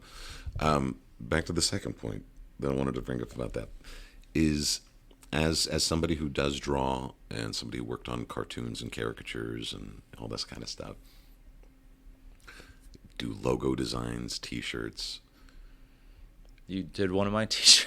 Yeah, I did, didn't I? It was yeah. It was That's right. such a simple thing. I'm like, Aaron can easily knock this out of the park. So, when I'm talking one-on-one, you know, with people who I guess know what I'm going through, or they approach me, hey, do you have time to do something? I'm like, yeah, actually, I got a few hours I can dedicate to blah, blah, blah, blah, blah. I'm trying not to be afraid of quoting what I would normally quote, you know, like making a friend mad, but everybody in this last 18 months I've had to be really serious about it. Like, I can't. It's not like I don't want to do favors or things like that, but it's just like I don't want to be taken advantage of either. And I don't think friends of mine would want to take advantage of me. They don't. They may not. But it's just a hassle. I don't want to. Like, I hate that part of the freelance game. Do you know what I mean? How much would this cost? Well, what you're asking for would take a few hours every day from here to da-da-da-da-da. Art and, to a degree, stand-up, and I'm sure this is like this in a lot of fields. It's just these are two fields that I've concentrated on. It feels like it's something everybody in the world expects, but nobody values. Nobody wants to pay for it. Oh, that's so easy. Oh, my kid does art. I'll just get them to do a logo. I'm Was it funny. that documentary? My kid could do that. Or yeah. But I'm funny. Why do I need to pay somebody to be funny for 45 minutes? You know, at my corporate event, I'm like, well, have you ever been funny for 45 minutes in a corporate? You know these people, all right? But they're strangers to me. That should be really easy for you then, Mr. Funny Man. But 45 minutes. Like, do you have the experience? Do you know what works? Do you know how to be clean? Do you know how to? When I say clean, I don't mean squeaky, whatever. Do you know how to walk that line? Yeah. And that's my favorite part of it. When somebody tells you to be clean and you just whatever enough. Yeah. Like, that's my favorite. Do you know what I mean? Plausible deniability, right? Let people make their own dirty joke in their head. Tell me your rules, and I will brush up against it. Yes. Yeah. So it's been frustrating where you kind of see what Put you've up done the guardrails, devalued. and I will knock it over. Might be some sparks here. But like, even now, people can make their own cartoons.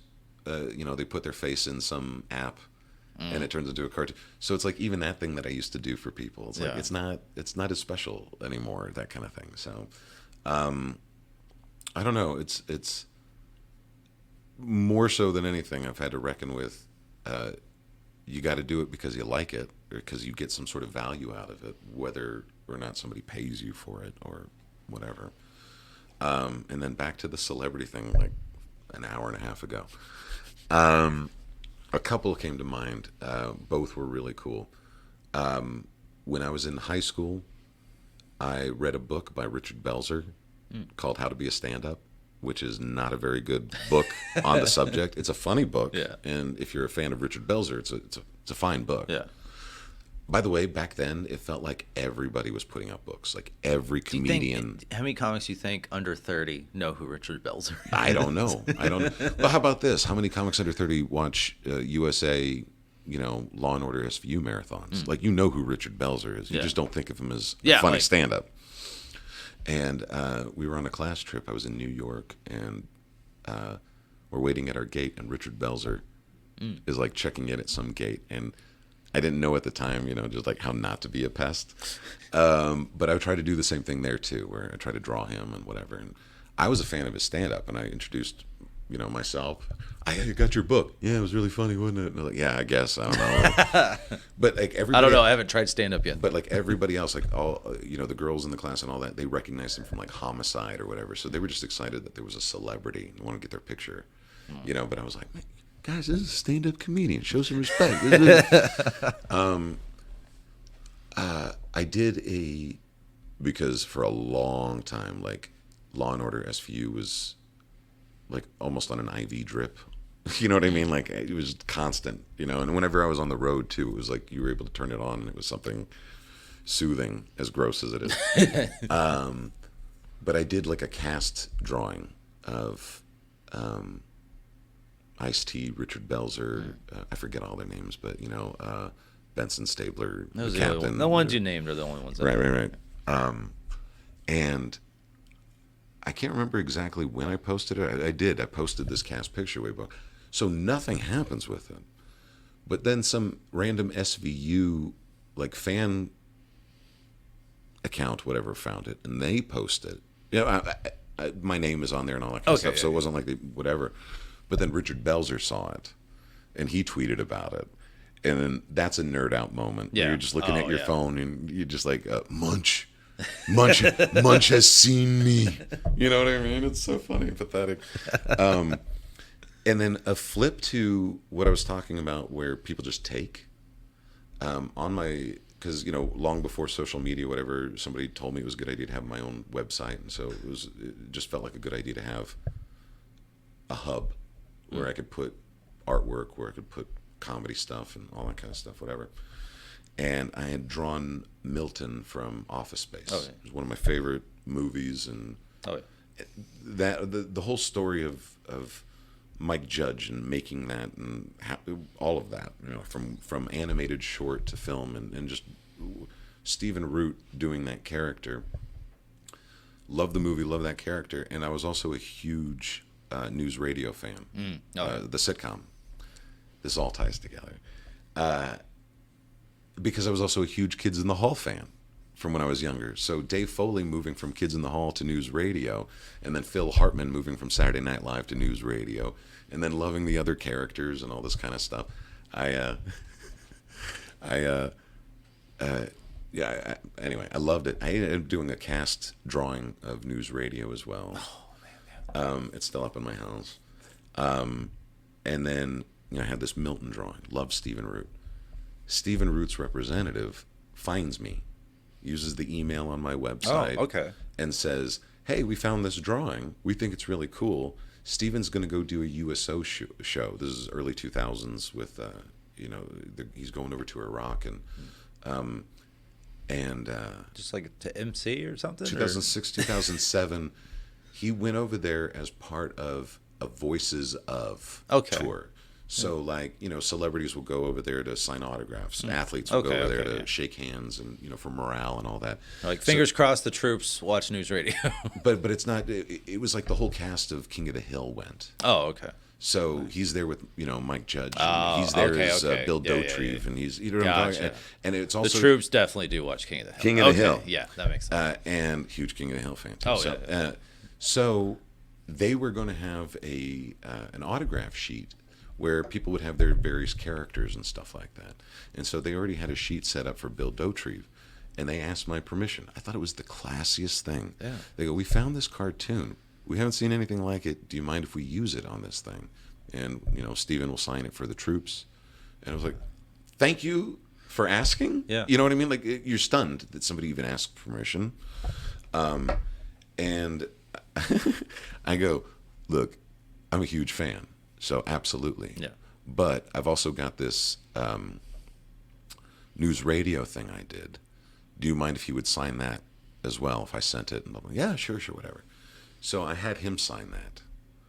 And so he was able to do what he needed to do. But because of that exchange, I met the kids in the hall at one of their shows. Oh, okay. Yeah. They did it in Grand Prairie. I forgot what's the theater called now. Beltline and 30. It's whatever. I don't know. They've changed names so many times. It was Verizon for a long Right. time, and then now it's... So yeah, I don't know. I grew up loving that show. And I did same thing where I drew the guys and whatever, and I have it like in a manila folder. And I don't have any backstage pass. I don't have anything. But show's over, and I noticed people are kind of congregating, towards the backstage area. And I'd been at that venue before. I kind of remembered, whatever. This is that's the spot. And so I'm just standing there, and I can't over-explain the benefits of standing somewhere either with a manila folder or a clipboard. People just assume that you belong there. Yeah. Yeah. And they're like, yeah, all right, cool, right this way. So I find myself in the green room, and I get to meet them all, and they're autographing this thing for me, and I have a conversation with Dave Foley. Wait, just because you had the... Because I had a manila folder with this autograph, with this caricature I had done in it. No press pass. So not even a clipboard. No. Just... Or a lanyard of any kind. Just something in your hand. This guy had a manila folder. We got to get him backstage very fast.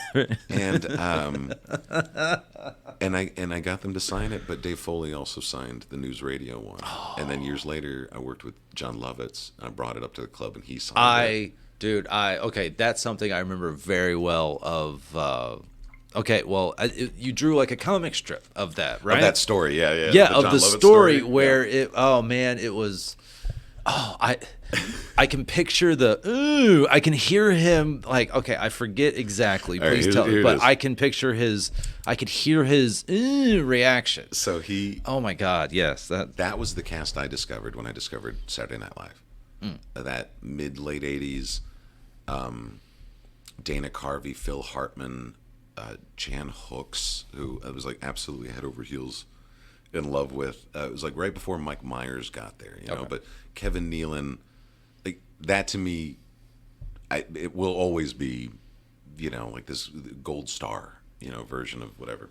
So Lovitz is this insanely gifted sketch performer.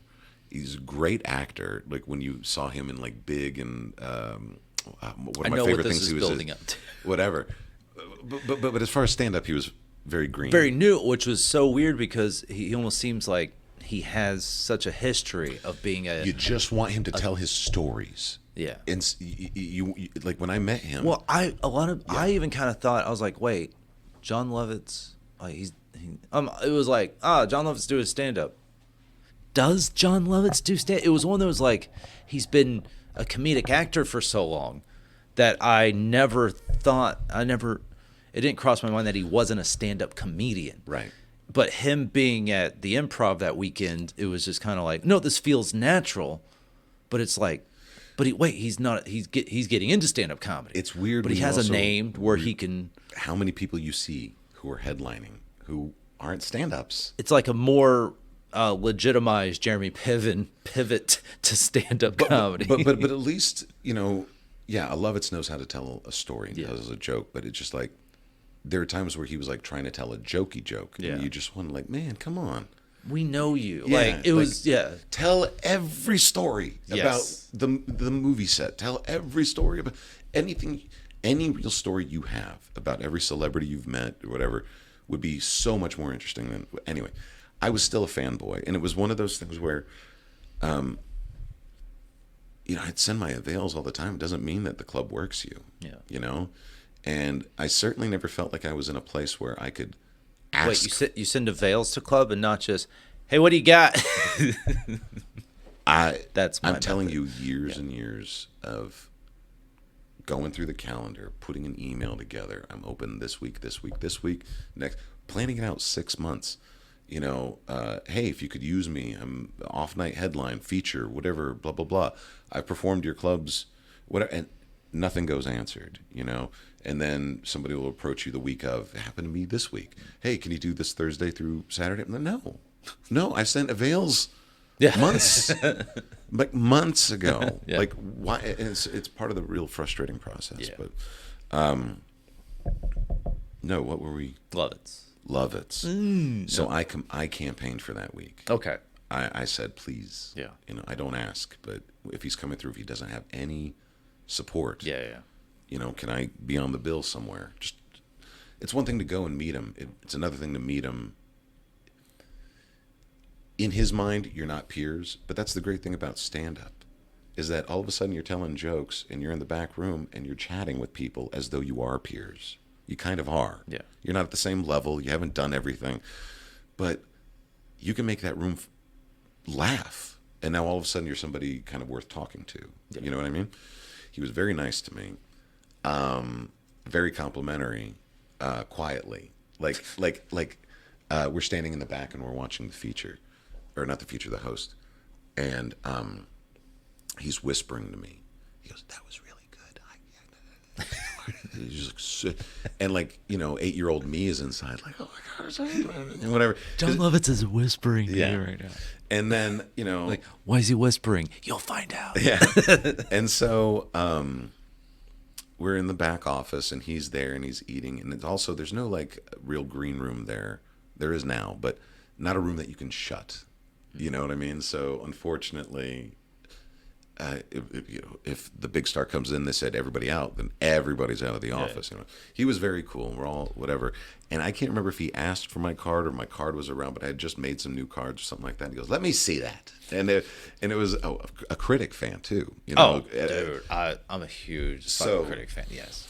So there's this moment where you're like I'm pinching myself. It's like, did John Lewis just ask to see my card? I don't know.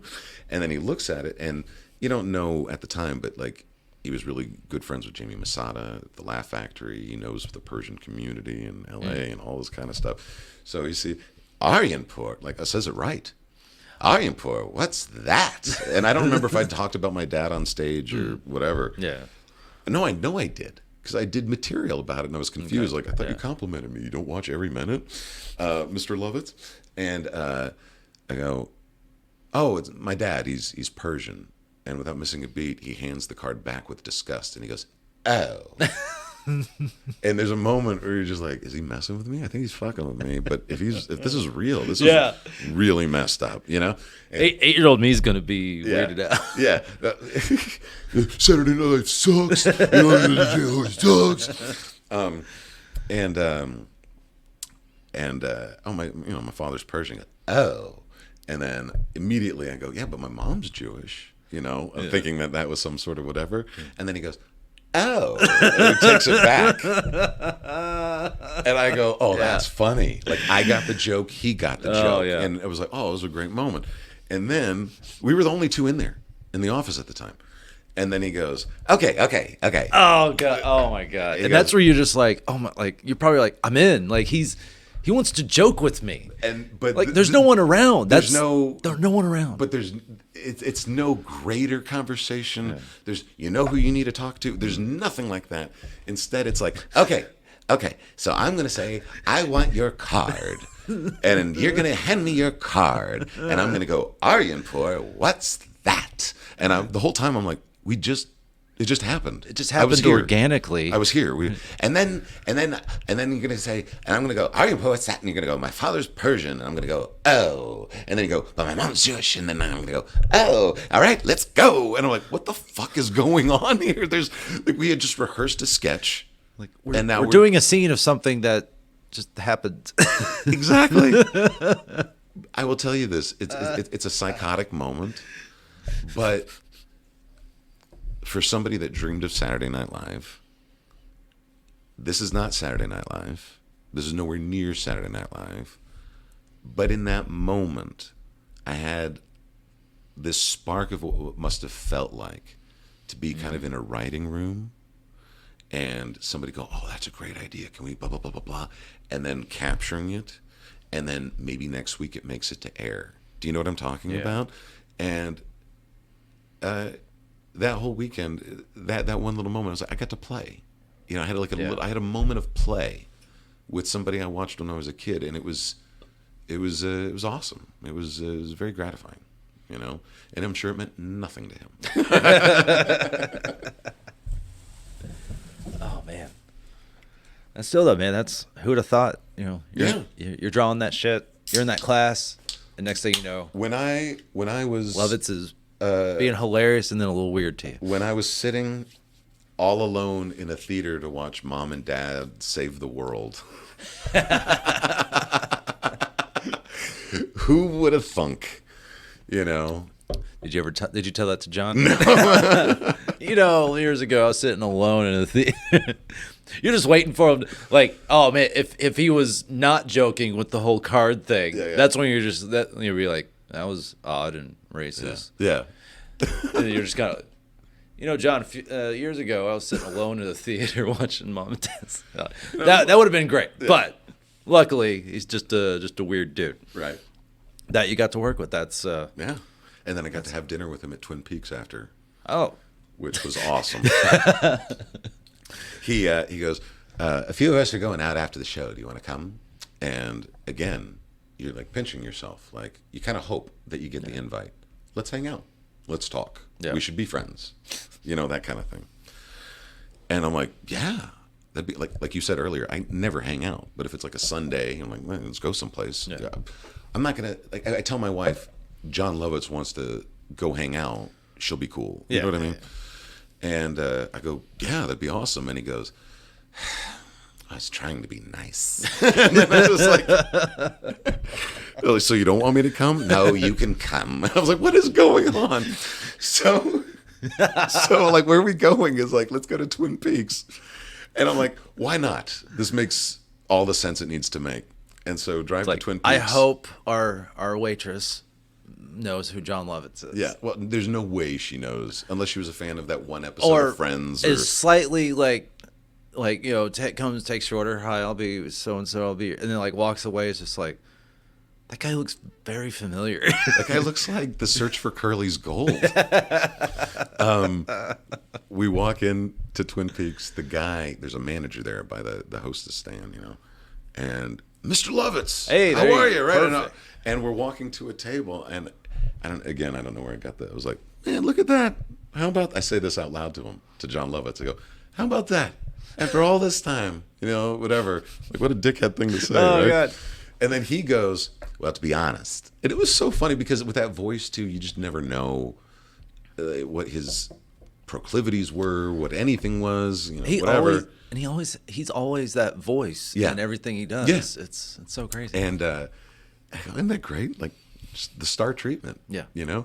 And he goes, well, to be honest, I've had every lunch and dinner here for the past 3 days. Oh, shit. Fuck. That's good. Maybe he does have a future in stand-up. Or maybe just comedy. Like, damn, that's... Oh, God. I mean, so happy. Has there been anybody else that you've, like I want to work with them, and maybe it happened? What... Or it did happen. Well, no, or it didn't happen. It's super cool. You meet a lot of people, and for the most part, everyone's cool. You know, friendly, professional. Maybe not overly friendly, but not overly cold either. I've run into very few people who were just dicks. You know. Name them. No, I'm just kidding. That's great about podcasts. It's like no one will just, and again, anyone that has a podcast is like, no, we're not going to do that. We don't want to fuck up, you know, any career trajectory or anything. There's somebody who specifically comes to mind, and that's a story for another day. No. Once I figure out how to fuck with voices, and I can be like, I'm here with mystery comedian. You'll be like, bro. I'm not a comedian. Just say mystery person. Mystery person X. We're going to talk shit about people we know. But no, I got to open for, it was a 2-person show, but I got to open for Arsenio. Oh, wow. A couple years ago. And so again, it's weird because like Arsenio's great, but it's not like working with him in the 90s. Do you know what I mean? Yeah. And so you end up working with a lot of people like that too, who, you know, may have been huger or whatever, and stand up is another way to still be out there and make money and be with the people and whatever. He's still writing and he was still funny, and it was trippy, you know what I mean? So those kind of things where you meet celebrities from when you were growing up, like when I was talking about Letterman or whatever. Those first few comics that I'd mentioned, like Attell, Geraldo, Mitch Hedberg, getting to meet them, not perform with them, but getting to meet them was super trippy, super cool. One of the caricatures I did, and I can't believe I didn't like bring this up. How cool would it have been to have performed somewhere where George Carlin was also performing? Never. He was a huge hero of mine, but I got to see him perform 3 times. Oh. He came through Dallas various times. And I met him at a book signing. You know, he had 3 books, I think. His first one was called Brain Droppings. Yeah. And they were having a random signing at a Barnes & Noble, North Dallas. And I'm just like, I'm going. And drew the picture, brought my albums. And you want to talk about the days before, you know, all the smartphones and all that kind of stuff. There was, you know, like Paul's joke about the old, you know, Kodak or whatever. A smartphone wouldn't have gotten you in to meet kids in the hall. Oh, no. Right. No, but what I'm saying is then I left to go get something I can't remember. I come back to get my brother, and then the crowd's all gone, and it's just Carlin. Oh, wow. Waiting outside for his car to pick him up. And I'm like, would it be cool if I get a picture? Yeah, sure, whatever. Yeah. And it's one of those, nothing came out. No photos, no anything. But old disposable Kodak. Yeah, I have the signed copy of the book, and I have the signed thing I did, the caricature I did. I still have the Barnes & Noble poster with the picture on it that he signed that as well. So that's up there somewhere. And he was, I really wish I could have talked comedy more with those kind of guys. Geraldo, Hedberg. It would have been insane, you know. Especially being someone like associated with the club, and you're just kind of like, they won't mind if I hang out or something. And would it be all right? Yeah, exactly. It's just making everybody else okay with your psychoses. Yeah. Remember seeing Sean Rouse at the Improv, but then also I think afterwards we're all sitting at a table and some people were there, but also it was just like, oh, what I'd heard about Sean Rouse is absolutely true. He's just kind of sitting a couple people over, just like, I'm like, I know he's fucked up all the time, but he's definitely fucked up right now. Yeah. I'm like, I'm not gonna be able to talk to him about much or anything. I'll just tell him I'm a fan. And there was a Hedberg show like that. Oh, really?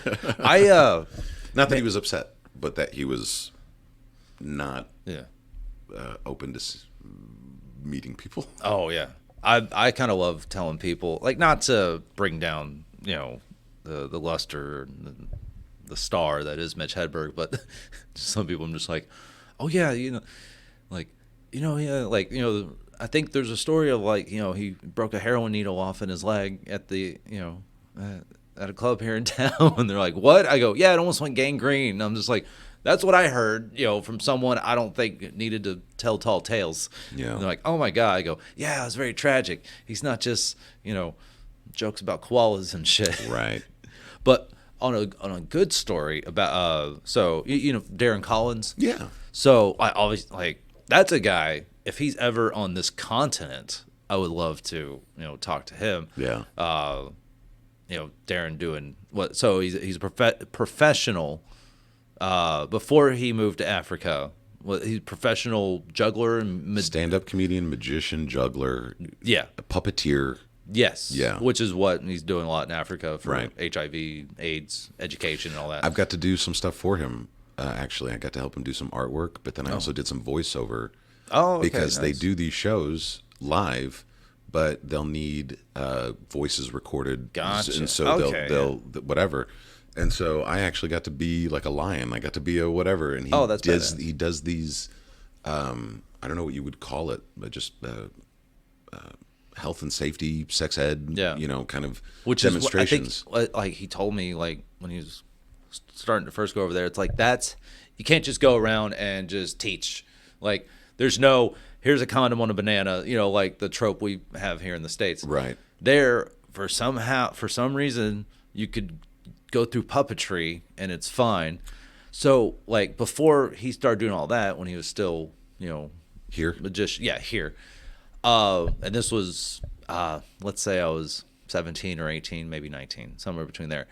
I don't know how they met, but he went on, at least one, maybe a couple of dates with my sister. And so I was like, and so one time they were at my house. I think they just come home from seeing a movie or something. We're in our kitchen, and I'm just like, oh wow, I'm like, I'm a really big fan of stand-up comedy, and we're talking, and he said one time, I think maybe I mentioned Mitch Hedberg, and he was like, oh yeah, it's like he came to the Addison Improv one time. I was like, oh, that's gotta be awesome. Like, did you see him? Did you meet him or something like that? He's like, well, I went there, and this was, comics could go and watch the shows. He's like, but I went there, and it was all sold out. They weren't even letting comics in to see it. And I was like, oh man, that sucks. He's like, well, so I'm there, kind of, disheartened. Go outside, and from the back door walks Mitch Hedberg, smoking a pipe and wearing a robe. And he's like, hey, man, how's it going? And he's like, oh, Mitch. I was like, hey, I'm a huge fan. I'm a comedian in the local scene. I came here to see you, but you sold the place out. They won't even let comics in. And he's like, man, that's all right. You're with me now. And I was just like, oh, that's so, as tragic as Mitch Hedberg, life ended up being. It's still, but it's like, yeah, it was tragic. But that, like, there's probably so many other moments like that with so many other people. That was just like, he walks out, sees, and Darren's just like, yeah. If you don't meet Darren for a few minutes and realize this guy's trying to do great things for the world, it depends on what you talk about, of course. But sure. We know Darren. He's just like, the greatest guy. Yeah. And I think Mitch was just one of those people that immediately picked up on that. It was just kind of like, you're with me now. Like, you come see the show. What a great spirit. Yeah, I'll tell them. That. My name's on the board. Yeah, I love that. That was just like, I'll never forget that. I was like, there's so many times like that. There's that, and then seeing that show at the Majestic of Mitch Hedberg, Lewis Black, and David Tell. I wish either one of those would be like, and then I decided I'm going to go try to do stand-up comedy. No, it was just me getting really high for a long period of time with my buddy, and he was like, let's go do an open mic. I'm like, okay. Like, that's it. Did it feel good at all, like right away? Just going to the open mics and things? Oh, yeah. It was, because same friend, he was in like some like garage punk bands, and there's this So he's probably shocked that there's an audience for this thing. Yeah. they're paying attention. Right. And they're not drinking 40s in their car. Yeah. Like, okay. Because that was like what we were used to seeing. We have all these friends in bands playing punk shows, at like DIY spots or community centers. And maybe one of those bands would go play like a real show and maybe we'd go see that. But that's, I was hanging around with these punk rockers, and I don't play music. I've had a fuck ton of CDs. I have a closet full of band shirts. I love music. I still, I'm wearing a band shirt now. But I never felt like I had a place. And so I was just like, I got all these friends in bands. One of my friends in that circle ended up being in a pretty, so this band, my buddy Andrew Savage in this band called Parquet Courts. Okay. And they are like rock stars in the quasi-underground indie scene. Okay. It's kind of like, okay, one day, or like 1 week or a couple weeks, they were on Jimmy Kimmel, Seth Meyers, Letterman. They went on these late night, so I say like quasi underground. They went on these slew of late night shows. Fred Armisen came out and played drums with them. Like, he's a huge fan of theirs. And so, seeing these, like, they're big in their own right. And so I was just kind of like seeing all that happen. And then buddy Philip, who, he's a bit of a writer, he did stand up for like, I don't know, about a year with me, like off and on. They decided it's like, it's not for me. But I was just kind of like, oh, this is where I belong. I like how it's not that it. I like that it is structured, because the punk bands play loud and fast, and people pay attention to that, or they buy something and go home and they listen to it. And yeah, all through school you go around joke with all your friends, but it was always the loud and fastest. Right. And if you're around your good personal friends and you know them, and you're, you don't have to be the loud and fastest. You can actually be funny, or you're more comfortable, louder versus other situations. Yeah. But I liked how this had a structure to it, and it was the appropriate place and time. Like, there's a list, there's an order. You go up there, you get your allotted amount of time, and people will pay attention. It's funny how that makes sense. And I loved how I was just like, Oh, because it was, not knowing anything about how stand-up comedy operates, let alone writing jokes or running an open mic, running a comedy club, and just kind of looking at just the sheer nuts and bolts, the basics of it, Right, the infrastructure that it is. I was just like, oh, so like Charlie, who's our class clown, and to this day, Charlie was just a great guy, but he was also just like this, like photogenic, entertaining kind of guy. He wasn't like the class clown that pissed off the teacher. Teachers loved him. He was the charmer, yeah. Exactly. And not as squeeby. He was just a great dude as well. I was just like, well, that's your stand-up comedians. That's Charlie. That's him. Or maybe the bad kid that's also really funny and pissing off the teacher, but still really funny. I was like, oh, wait, the quiet kid that's just has been watching everything around him for all these years. The very aware person. Yeah. The one who's been taking notes. Yes. I wish I could have said, like, I've been writing jokes that, like, I never did that because I don't mean taking actual notes. Yeah. Just being hyper aware. Yeah. Noticing things that other people don't. And like finally utilizing that. You need, rather than things like that, you notice and then them eat you up, you're actually able to channel it into something really productive. Something that actually has a result, right? One of my favorite things is like not like because you've done like some really heavy stuff. Like I remember like seeing seeing you do stuff like about your dad, like, and that's like some it was still really funny, but still like some very personal subject matter. I don't get anywhere close to that, but like the little nuances of life where someone's just kind of like, man, like it's not like relatable, like, oh hey, I had something similar with my dad, something that you can really.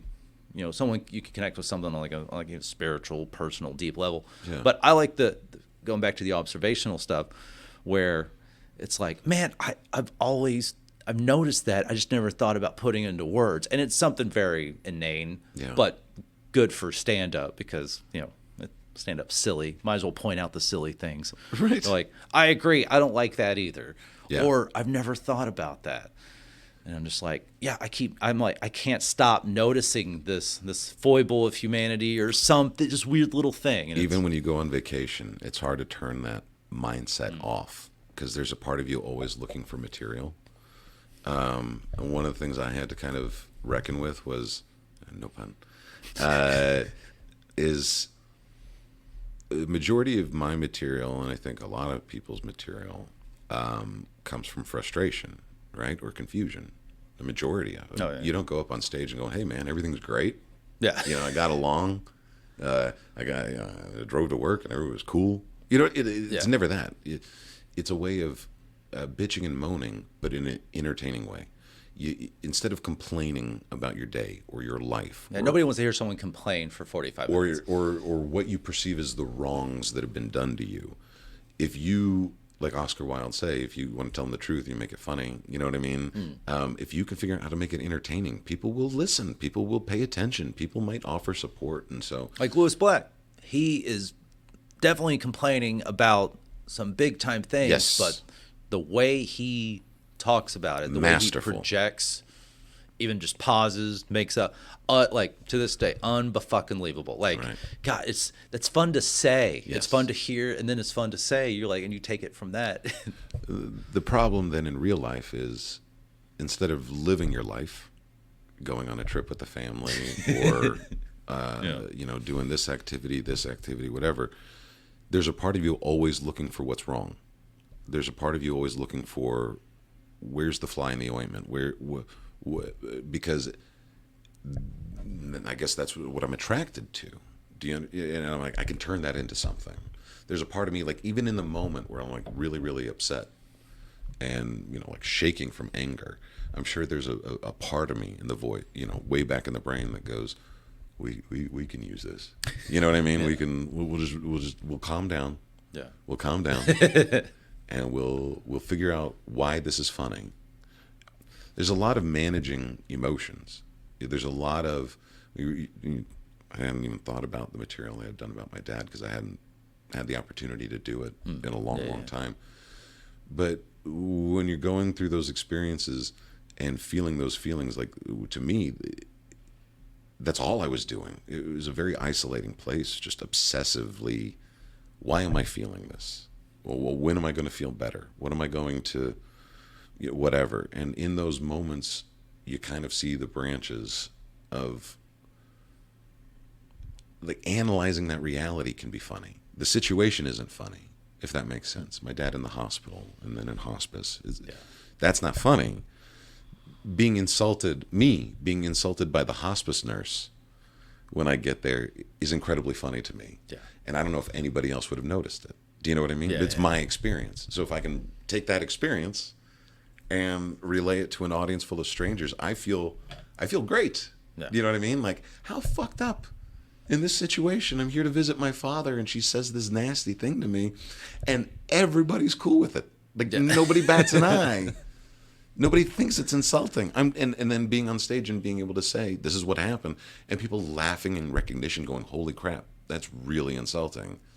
It's a way of turning a really sour moment, which, it could have stuck with me and eaten me alive if I didn't have an outlet for it. Yeah. Or, like a number of people, it may have just been one other thing that I ignored or noticed and like, whatever, But those things that stick with me, that's how I know that they're going to be funny later, is because I'm really, really spending some time trying to figure this out. And that's the stuff that gets scribbled down and worked out a few times on stage and all of that stuff. So I'm glad I'm able to do it. It took a long time to even get comfortable trying to be that, I guess, emotionally honest, because you want to be liked. Yeah. You want to be entertaining, and you want to be seen as the life of the party in a way. Like, I'm not the life of the party. Any real party, I'm not the life of it. But for those few moments that you're on stage, you have to be. Yeah. There's nowhere else to look. Yeah. And luckily you got a electronically amplified device in your hands. That sure. And there's lights and everything directed and whatever, but you need to bring it. Sometimes when I'm at a party, and I've never tried to be the life of a party. Me neither, to be honest. But then I'm at a party, and I'm just like, man, a lot of people here are difficult to have conversations with. And I'm a talker. I wasn't born, it's when I started doing stand-up, I'm chatty and everything, I guess. But when I'm at a party, I'm just kind of like, man, it's like pulling teeth to get people to talk. Something's wrong with all of them. Right. And I'm willing to do the work of I don't want to be the life of a party, and I'm not going to do some crazy shit to get the attention on me. I'm like, why are all these people so difficult to talk with? You're at a fucking party. Does it hurt to say hi?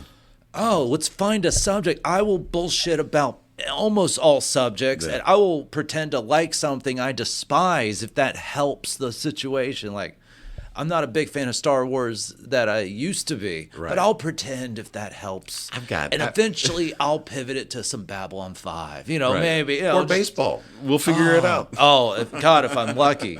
Does anybody wear a baseball hat? Then,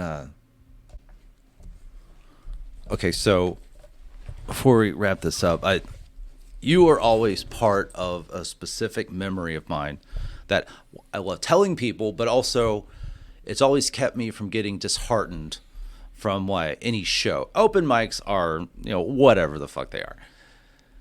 Do you remember a time, a show? It was at the Pocket Sandwich Theater, and I remember Thomas Nichols, aka Tomcat, was there too. Can't remember else who was there. Johnny Elbow, I'm sure, and everybody. Yeah. And there were, I think it was one where they did two shows. First show, I think, had people. Second show had 2 people. Yes. And then, so we all go, and they're like, we're doing the show. These people paid. And we're like, yeah, well, let's do the show, whatever. And then, so we all go and stand on the stage as close to they're on the second, row. There's That's the right. first There's level. a first row with tables and chairs, and then you go up a bit. You go up there's like a 3 bar, stairs. There's a booth. And they're up set of there. booths. Yeah. And so it's just kind of like, all right, well. So I remember we all stood close. Was it if you're there, front, left, just as close as we could. And then we're just and they were really nice. And we're just like, all right, we're doing the thing, kind of acknowledging the absurdity of doing stand-up for two people.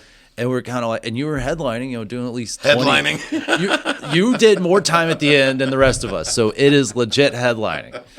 You did more. It wasn't a showcase. You did more time at the end. Okay. It was scheduled out that way. And so we're all kind of standing in the back. And then and you walked, it was they do plays there, so you're able to walk in from the back. You weren't back there; you were next to us, towards the entrance, and you just walked by us and literally went and sat in front of these people, literally like I think I sat at the booth. 3 feet from them. Yeah, 3 feet from their table, something like that. Yeah, and we're like you walk by us, and we're just like, wait, and it started to click, like, what's he doing? And it's like, oh shit, he just went and sat down in front of them. So obviously no need for a microphone. It couldn't reach out that far anyways. And you just like sat down, like leaned on the booth. And then we all like, and you started, you're just like, hey, you guys, thanks for coming out. Like, and we all, like me, Thomas, and all, the other comics there, we're all just like, oh, we gotta watch that. Like we're gonna watch it regardless. Like if you want to stage, we're gonna watch it. But we're like, we kind of started sitting. We didn't want to sit too close, right? Because this was you and this was you and those 2 people, right? And this was good. We just knew this was amazing. It was somewhere between like being a waiter and like a double date whose date didn't show up, so I just kind of have to sit there and kind of make time. And it was.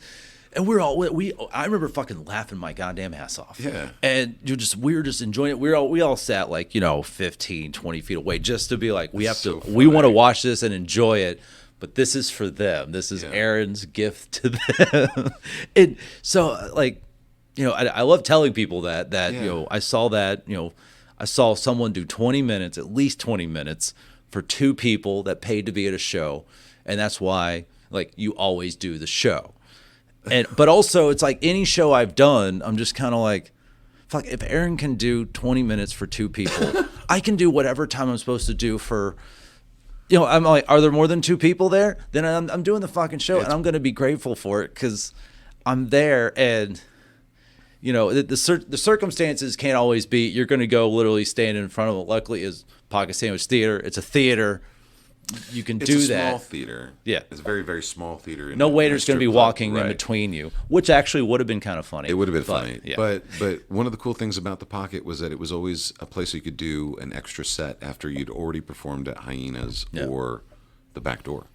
So in my mind, and the crowds not to cheapen it or whatever, but it was low stakes in that the crowds were good and you could be way more playful. Experimental. You didn't have to get up there and be a joke machine. And I'd already gotten a few satisfying sets earlier that evening, so now let me kind of cut loose. Let me try something a little bit different. So those were always some fun shows, like at the Pocket, but also West End Comedy Theater way back in the day, or even the late shows at the Improv or whatever. It's so funny that that sticks out to you. I don't know. There's a ridiculousness to the situation where if there's reality is always going to be funnier than any stupid joke that I came up with. Yeah. You know what I mean? So if something happens organically in a club or whatever, rolling with it is only going to be hopefully great. You know what I mean? And then performing for small groups of people, it's disappointing, but it happens. And it happens a lot. And I've also tried to headline shows out of town where I'm there for a Wednesday through Saturday, and I'm supposed to headline the Wednesday, and they're like, yeah, you drove 5 hours. Sorry, we have 11 people. Our cutoff is 12. If we had 12, we could have a show. I'm like, why didn't you guys tell me? Why didn't you guys work harder? Why didn't you tell me what to do to help get people here? Like why did I drive the 5-6 hours to find out that we're not going to have a show because 2 more people aren't here, 1 more person isn't here? So I've lived through all of that. If somebody's willing to sit, it'd been different if it was their attitude too. Like, why are we the only ones here? Yeah. Boy, this sucks. They sat through everybody. They loved it. Yeah.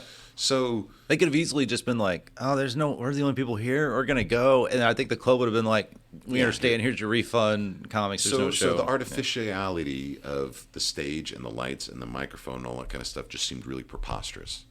You know what I mean? Yeah. So you just go talk to people. Look at all this. It's literally 3 of us right now. Right. Which almost makes like almost anything you say, hilarious because you're already in a ridiculous situation. Yes. The comics are outnumbering the comedian in the crowd. It always, I've done a number of those things. I once did a thing I was booked to do regular gigs at a casino where it wasn't like in the big showroom, but like in this hotel area where there's a bar. Let's do some stand up and whatever. Oh, yeah. And I just remember how pathetic it was because I'd done it a few times, and you get some laughs, and eventually, you get to be friends with the staff, the bartender and everything. But this one particular time, there was like maybe 2 people, 3 people paying attention at the bar, maybe one random person over there, and then my mom and stepdad. Oh. They made the drive.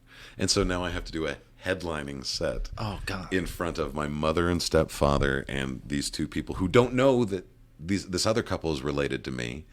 And in a situation like that, people think that it's a conversation, not a show. So now I'm being heckled, and I'm got to shut him down. I'm going to whatever. And now my mom was like, "Hey, let him talk." I'm like, "Thanks, Mom." It's like stand up is an amazing place to work out your deepest fears. You want to talk about not aversion therapy, but what is it called when like you're just going to be so inundated with the thing that you can't help but like if you be trapped Immersion? in immersion therapy. So if you're afraid of rejection, if you're afraid of being your lesser qualities being pointed out or made fun of, if you're self-conscious, if you're worried about your hair, your weight, your whatever, stand up is this amazing I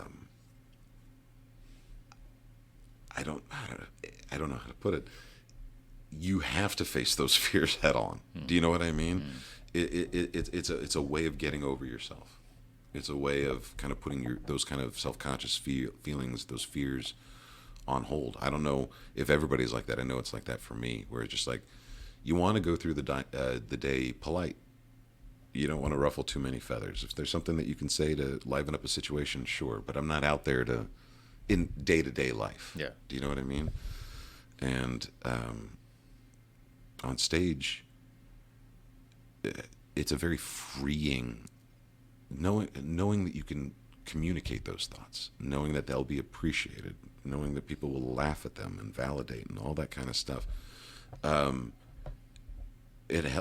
I don't know, it'll make you crazy or it'll help you. It'll help you be less self-conscious. It'll make you feel better, more confident about yourself, Sure has for me. I was maybe an introvert. Yeah. I started doing stand-up, and now I'm just, like hell. Like, I was talking to someone last night about like the job I have. I have to talk to people, like strangers, every day. Yes.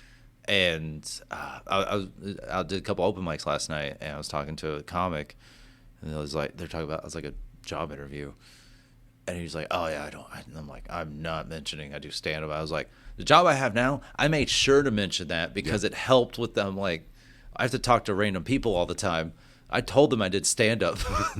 I'm like, if anything, and I think it helped me get the job. I think it's funny. It's come up before. I remember years ago, I went on an interview, and my resume is all in order, portfolio is all in order, and then we had a 3-person, like 3 of them. It was like a reverse show at the Pocket. 3 of them, grilling me, and it was almost like they couldn't contain themselves. All right, so before we let you go, Oh God. we found some stuff on Google, and we were wondering if you could help us understand. And like now, I got to have that whole conversation.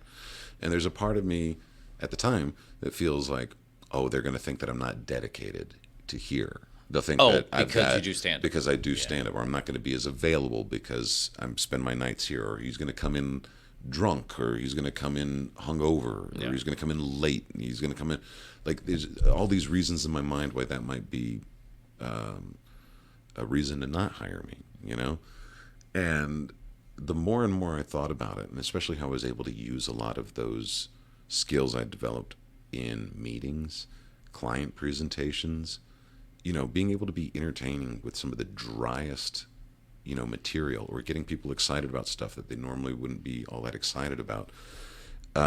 I totally see it as an asset. And like we were talking about before with any kind of success in stand-up, how it's all self-motivated. There is no boss. There's nobody that says you got to get out there, unless you're a teenage comic's dad. There's nobody there's nobody who says you have to have this many new jokes and I want to see a new 10 minutes. You have to do it. And you have to do it because you want to do it before anybody's going to pay you to do it. And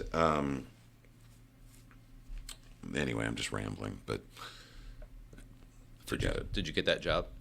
Oh, I ended up getting that Wait, job. so did they found stuff? They found it, and you know. What did they want you to explain? But again, what it's like. What does that mean? What's your life?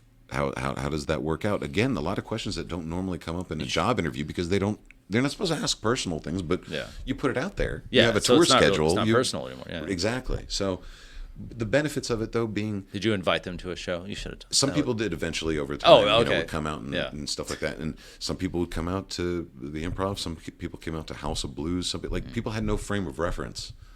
You know, like some friends of mine, like I remember the really shitty open mics. Yeah. You know what I mean? And then other coworkers are like House of Blues, this is pretty normal, huh? Like, no, you don't understand.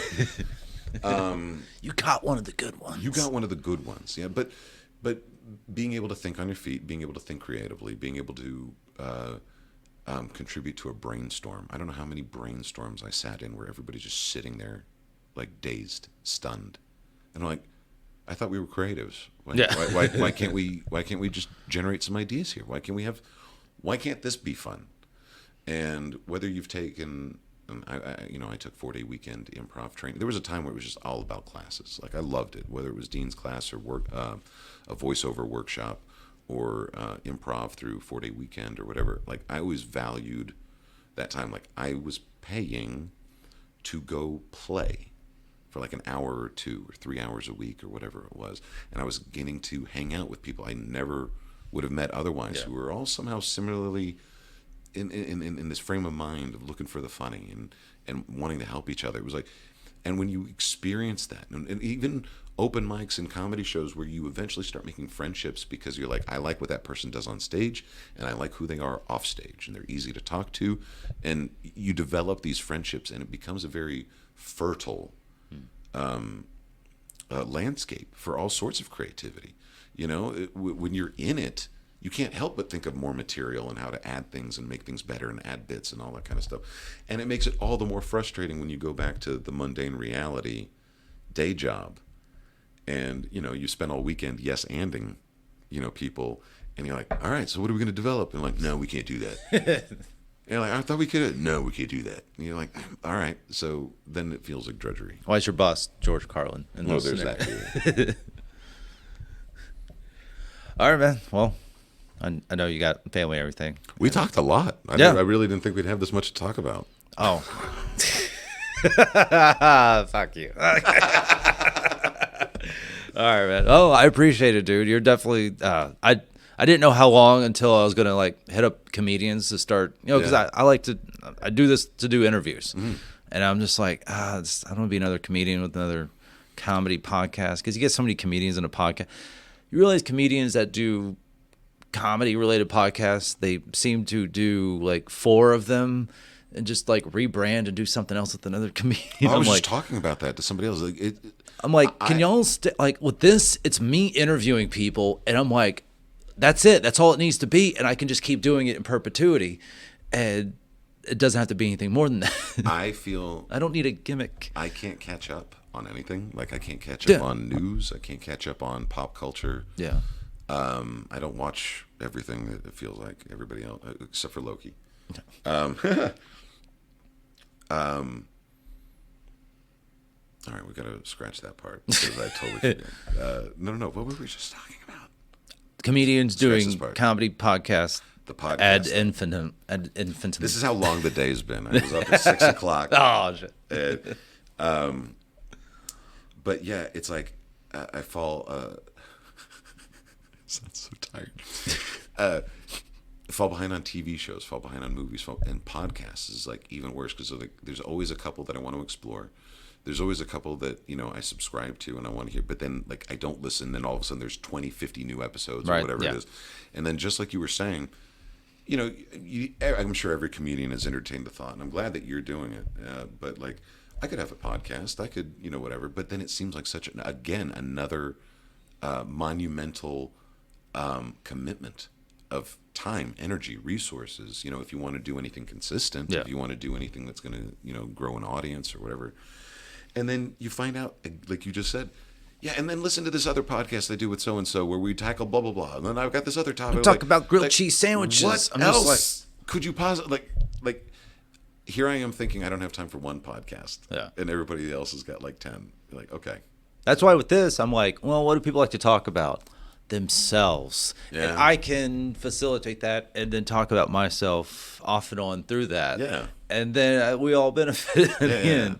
And then maybe after this one, I'll have reached over 100 downloads. That'll be awesome. More power. Yeah. hope For so. all podcasts combined, not like for a single one. No, obviously I'm doing this just to get it back. I'm just basically cataloging my life. I'm like, I've met a lot of interesting people. I need to do something about that. Yeah. Like, not they're it's great to know these interesting people and interact with them and talk to them when I do, but I'm just kind of like, I need to get some of this down on I guess digital paper, and then It's amazing how much and stuff. podcasting is so easy to do these days. But it's amazing how much it just disappears. Yeah. You know, so I'm glad people can record, share stories, all that kind of stuff. I appreciate you asking me. I was thinking about it too earlier when you asked me to do this. Like, and I also appreciate all those other shows that you'd done throughout Fort Worth and whatever you thought to include me. I really appreciate that too.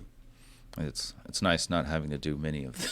Yeah. Not many comics are hitting me up these days. Just because at the level I book, they're just not on the road willy nilly like they used to, and they're not freewheeling it. Right. Like now, it's just like I need a little bit more money before I just go on the road and. Everybody's reevaluating. Yeah. I'm sure. Yeah.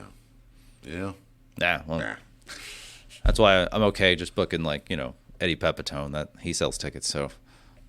All right, that show is already passed, but okay. that was easy. He's out on tour with JT. Yeah, I know. Which you will be. I'll put this up definitely before October, but you will be at the Altercation I will Comedy be there. Fest. Yes, I'm so excited. Which I love when comic buddies like because JT is who I owe all like having booked all these comics at Maine and Southside over all these years. They all come through JT and him and Stand Up Records, which your album is released on. And just meeting all these people, him putting on Altercation Fest, and just him and his massive network, and me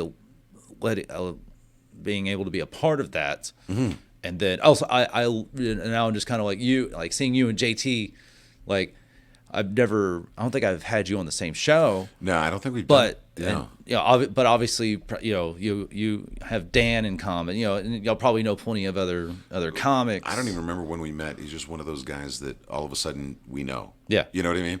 And I know I've done shows with him, but I've actually done a lot of artwork for him too. And you just mentioned Eddie Pepitone, who I love as well. I think. He's Did a you great do comic. that? No, you did the Altercation Fest artwork, right? Or No. I did the. You did the Pepitone They stuff just too? did They just announced their Pandora's Box tour. Eddie Pepitone. Oh, and okay. JT. Yeah. So I just did the graphic that's going to be on their posters and shirts. And Oh, stuff. okay. That's the one. They'll and they'll be in Dallas in November. Yeah, it'll be awesome. Yeah, that'll be fun.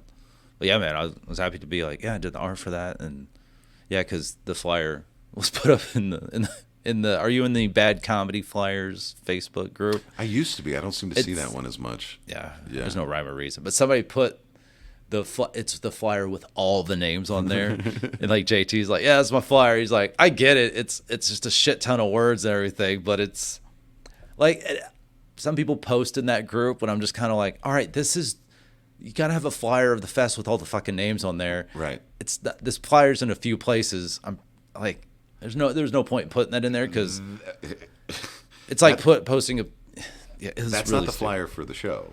That's Yeah. a poster with all the performers Yeah. on it. And every festival I know of does a version of something like They that. have multiple posters. Yes. One, all the basic information, just throwing some big names there, Right. and many more. And Right. then, God forbid, there's an image, not a poster, not a physical thing, an image with all the information on there. So all those little people, like when you watch credits at the end of a movie, all those little people can feel good about themselves. Look at what I'm included in. Look at it, and then you got to shit on it because it's a bunch of names. Yeah. Yeah. Think, yeah, let's outlaw credits. Like, yeah, cool. And then what does art mean?